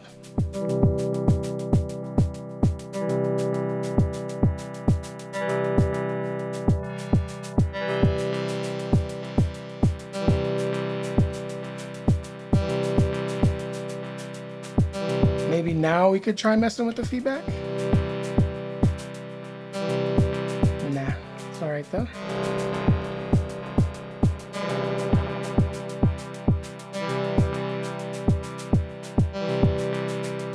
Here's what I'm gonna do. Let's jump over and look over here at our LFO. So the mix, the send mix, we got an EQ frequency. Oh no. Turn that down. Uh-oh, that's been on this whole time. And then we got a feedback dropping on those ghost trig hits. So maybe we could have the mod wheel affect the send mix. Okay. So let's go down to LFO 1, which was the send mix. Well, let's do depth. Or no, let's try speed. So maybe we increase the speed.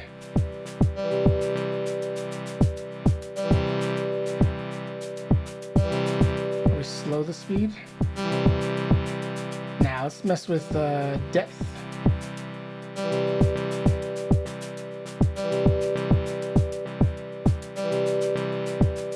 It's kind of cool like that, actually. That's another advantage of messing with this mod wheel page. You'd be like, oh wait, I just like that better. I don't need to keep it on the mod wheel. So let's turn down our mod wheel.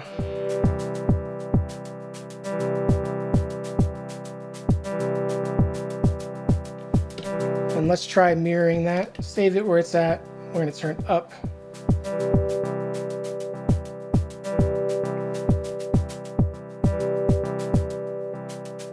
Master Mechetier, I don't know if I'm pronouncing that right, 5594 says, do you think you could do a video on drones and slow evolving sounds on this thing? Absolutely, man. That's actually a really, really good idea. So Dungeon Synth was another one that was suggested today. And drones, I would love to make some drones. That's because that would be a fun challenge. It can be really difficult sometimes to do it without it sounding like a soupy mess.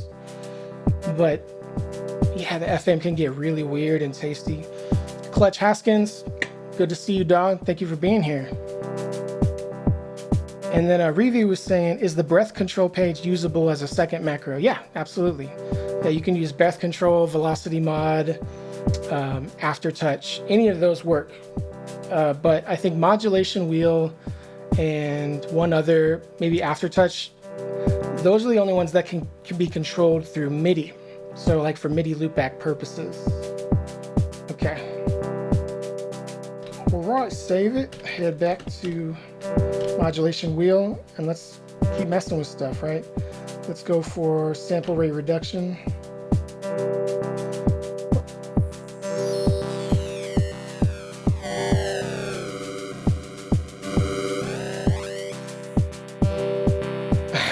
That's fun. Let's bring in our bass.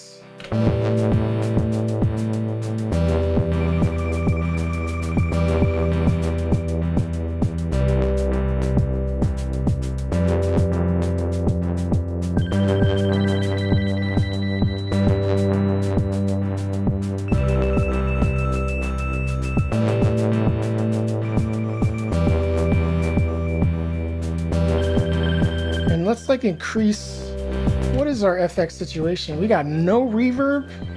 We are gonna have to change that. Oops, wrong way. All right, FX, send. Where are we at? Reverb, send.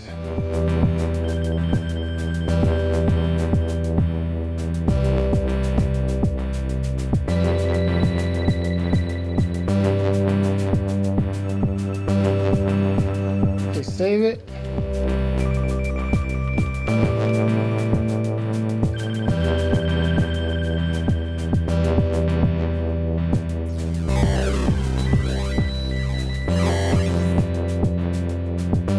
Now, I like the sample rate a lot, but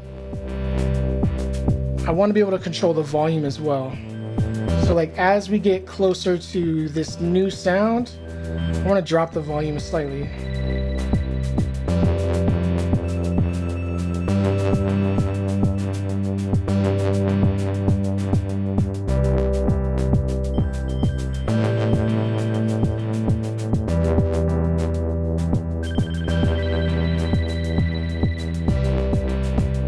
Okay. Another thing that I could do would be like to filter off some of the top end. I don't know if that's necessary. I do want to increase this sample rate though.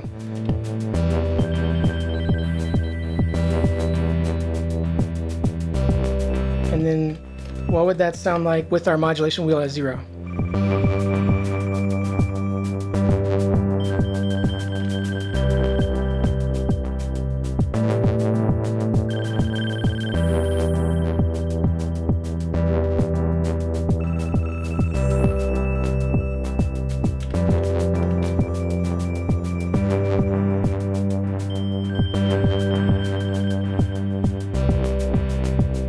Cool.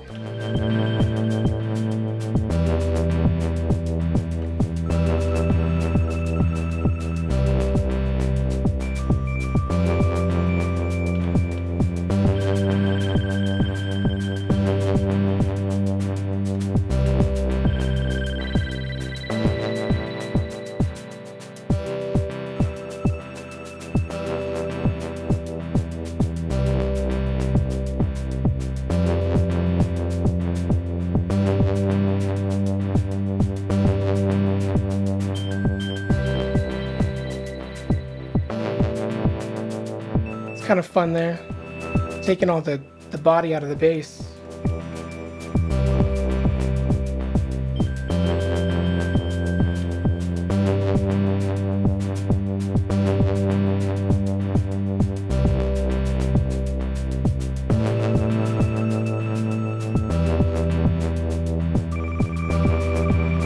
Let's try something.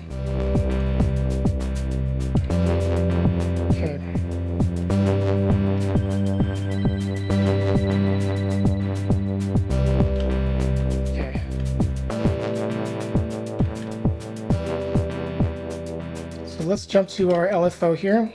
Let's jump to filter bass. And we're gonna do a backwards envelope. My favorite thing to do in the world. We're gonna one-shot it. Wait, what the hell? What happened?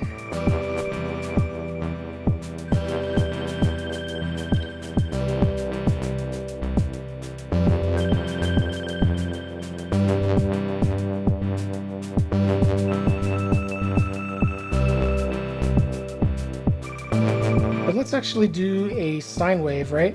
And we can scoot the wave so that it begins at the peak. We can slow it way down.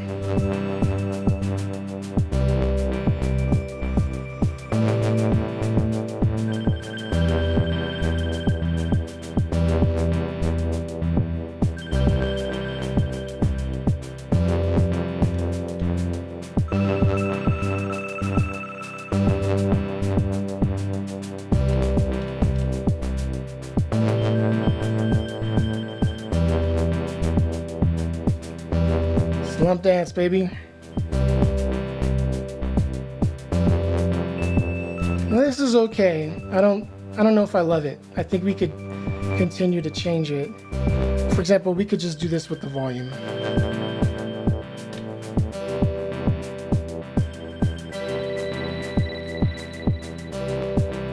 Some interesting stuff there.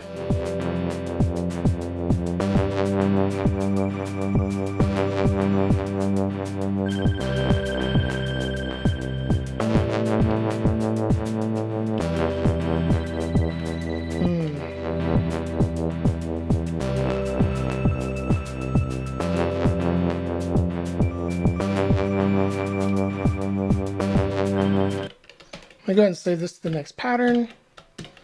Save it, go back to that, reload it, save it. Yes. You know, just to be on the safe side.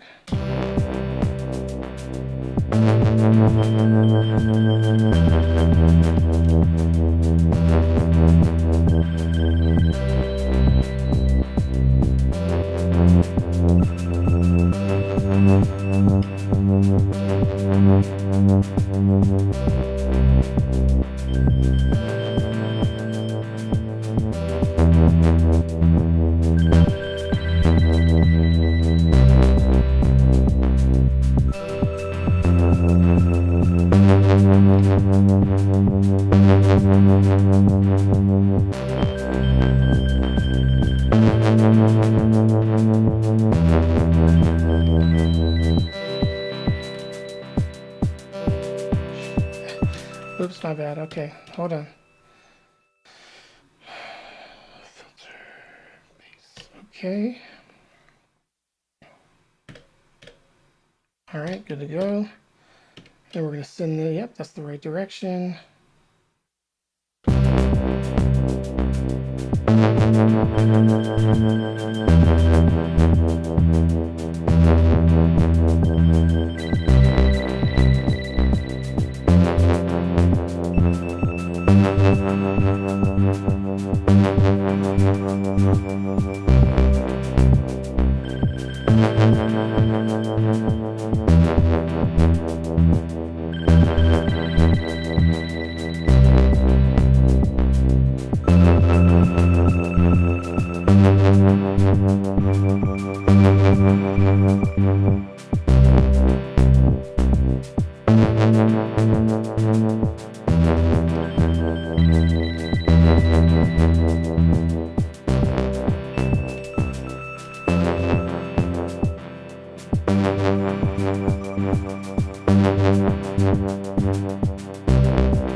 I agree, Clutch Haskins.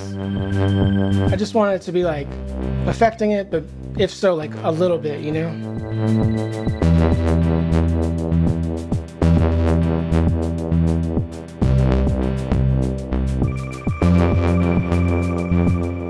Okay, I like that better. There's a little bit of a roll off that's happening, like the longer the note plays.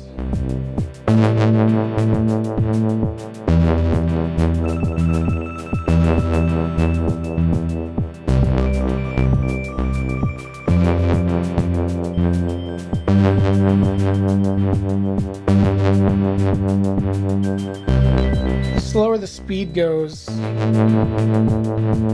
the more bass stays prominent.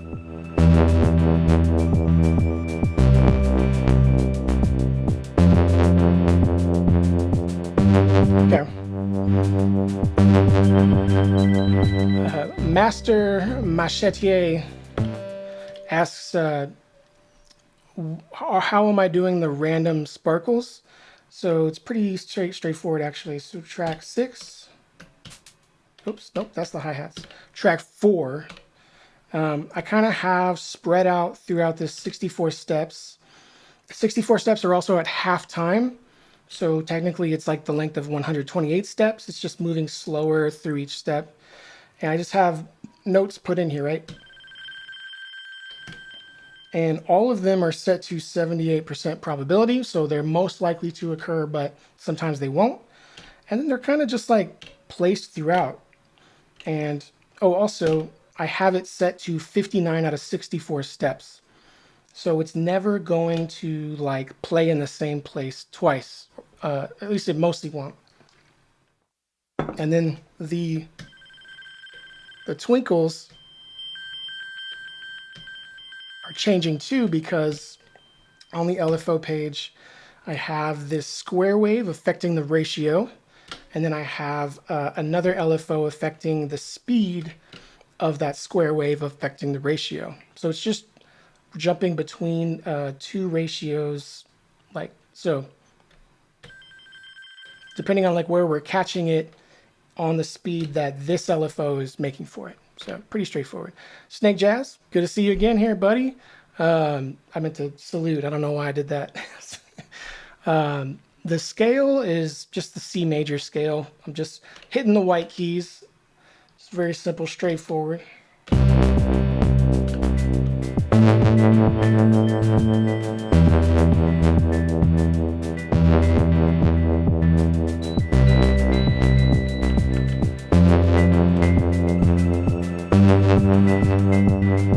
And I'm gonna try something with this bass real quick. Function machine, equalizer. Oops, no, equalizer. Because bass always comes with all this extra stuff you don't need. Ooh.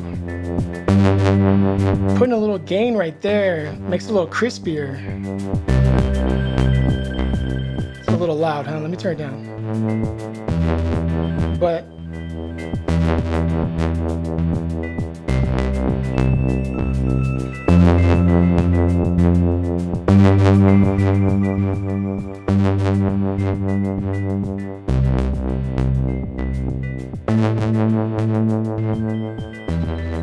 there's like that, there's information in a bass that you don't always need, because we need that top end, because we need to be able to kind of hear its presence outside of just the low basses. And also the top end on this one is really nice. It's really crispy, but you kind of have more information than you need. Especially I find that for the bass, like the low mids and just the regular mids can sometimes, not always, but sometimes not be there. They're like there, but they're not necessarily adding anything to it. And so just dropping out like a frequency dip with the equalizer can make the other sounds that occupy around that range just sound a little bit cleaner, like they're not competing as much with the bass, and yet the bass will still be just as prominent because you have all that low end and your high end is still there as well. So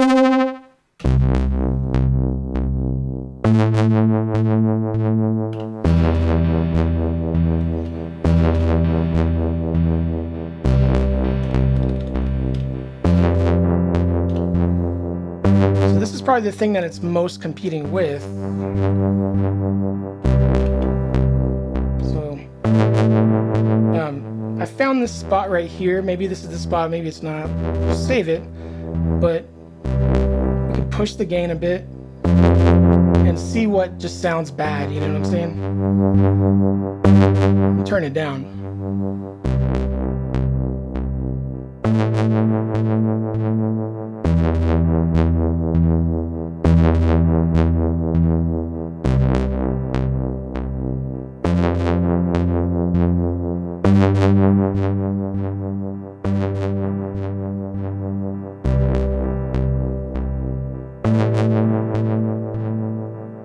can make it really dramatic like this, where we're just cutting a big hole out of it.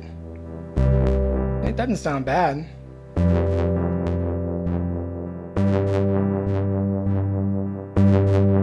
We could also make the hole that we're cutting out of it a little more precise. We can get real precise with it, but I just kind of want to take a nice dip out of it. And subtlety is the name of the game. So let's leave it where it's at, and then what does it sound like if we take that dip away?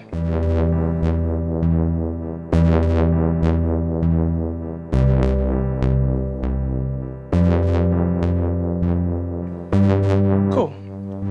You know, that's a small detail, but I think it's going to help.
All right.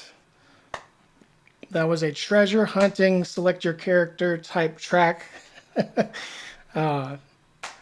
Friend Mort, thank you for being here, my friend. And I think that's a good place to pause it.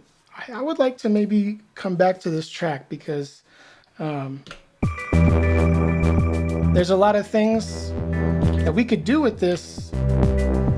Maybe clean up the bass a little bit because it's a little crazy, but there's a lot of things we could do with it using the macros, stuff that I think I would usually, try to. I would do that if I had more time today, but I know I need to wrap it up. So my next stream is going to be 1 week from today. I know usually I do a 2-week break, but I'm going to be busy, the following weekend. And so that's going to be, I'm going to shift the schedule up. So 1 week from today, we're going to come back, and I think it would be cool to tackle this song, kind of like a come to a song that already exists and take it to the next level type situation. If that sounds like something y'all would be interested in, I would appreciate just anything that anyone is interested in seeing or hearing or wanting to know about with this device. Just let me know. I always appreciate it. So just want to shout out everybody today. Snake Jazz, my homie, love you. Giza IDM, Clutch Haskins, Reevy, Tail.mp4, Friend Mort, I already said Clutch Haskins, right? Clutch Haskins, Undercover Librarian, Mr. Aegis, Tactical MIDI, BDA 5281, Troy Wizard, it's always a pleasure, Micro Sequence, thanks for coming through, Mr. Crowley X,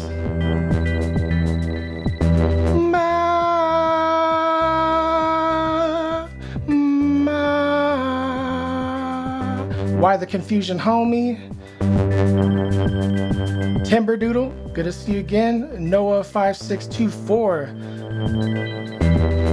This is a really fun one today, and I appreciate all the energy everybody's bringing to the chat. A lot of really good discussions, talking about some interesting stuff with the Tonverk too that I'm gonna have to go back and read, and also a lot of good dungeon synth artists were recommended, like Reevy, as well as I gotta find the Radagast, Mountain Realm, The Moon Lay Hidden Beneath a Cloud. I'm gonna check out all these artists, and in the future we're gonna do a dungeon synth video with the Digitone too, as well as I want to do a full-on drone video as well. So I'll see you guys next week, and I hope y'all have a good one.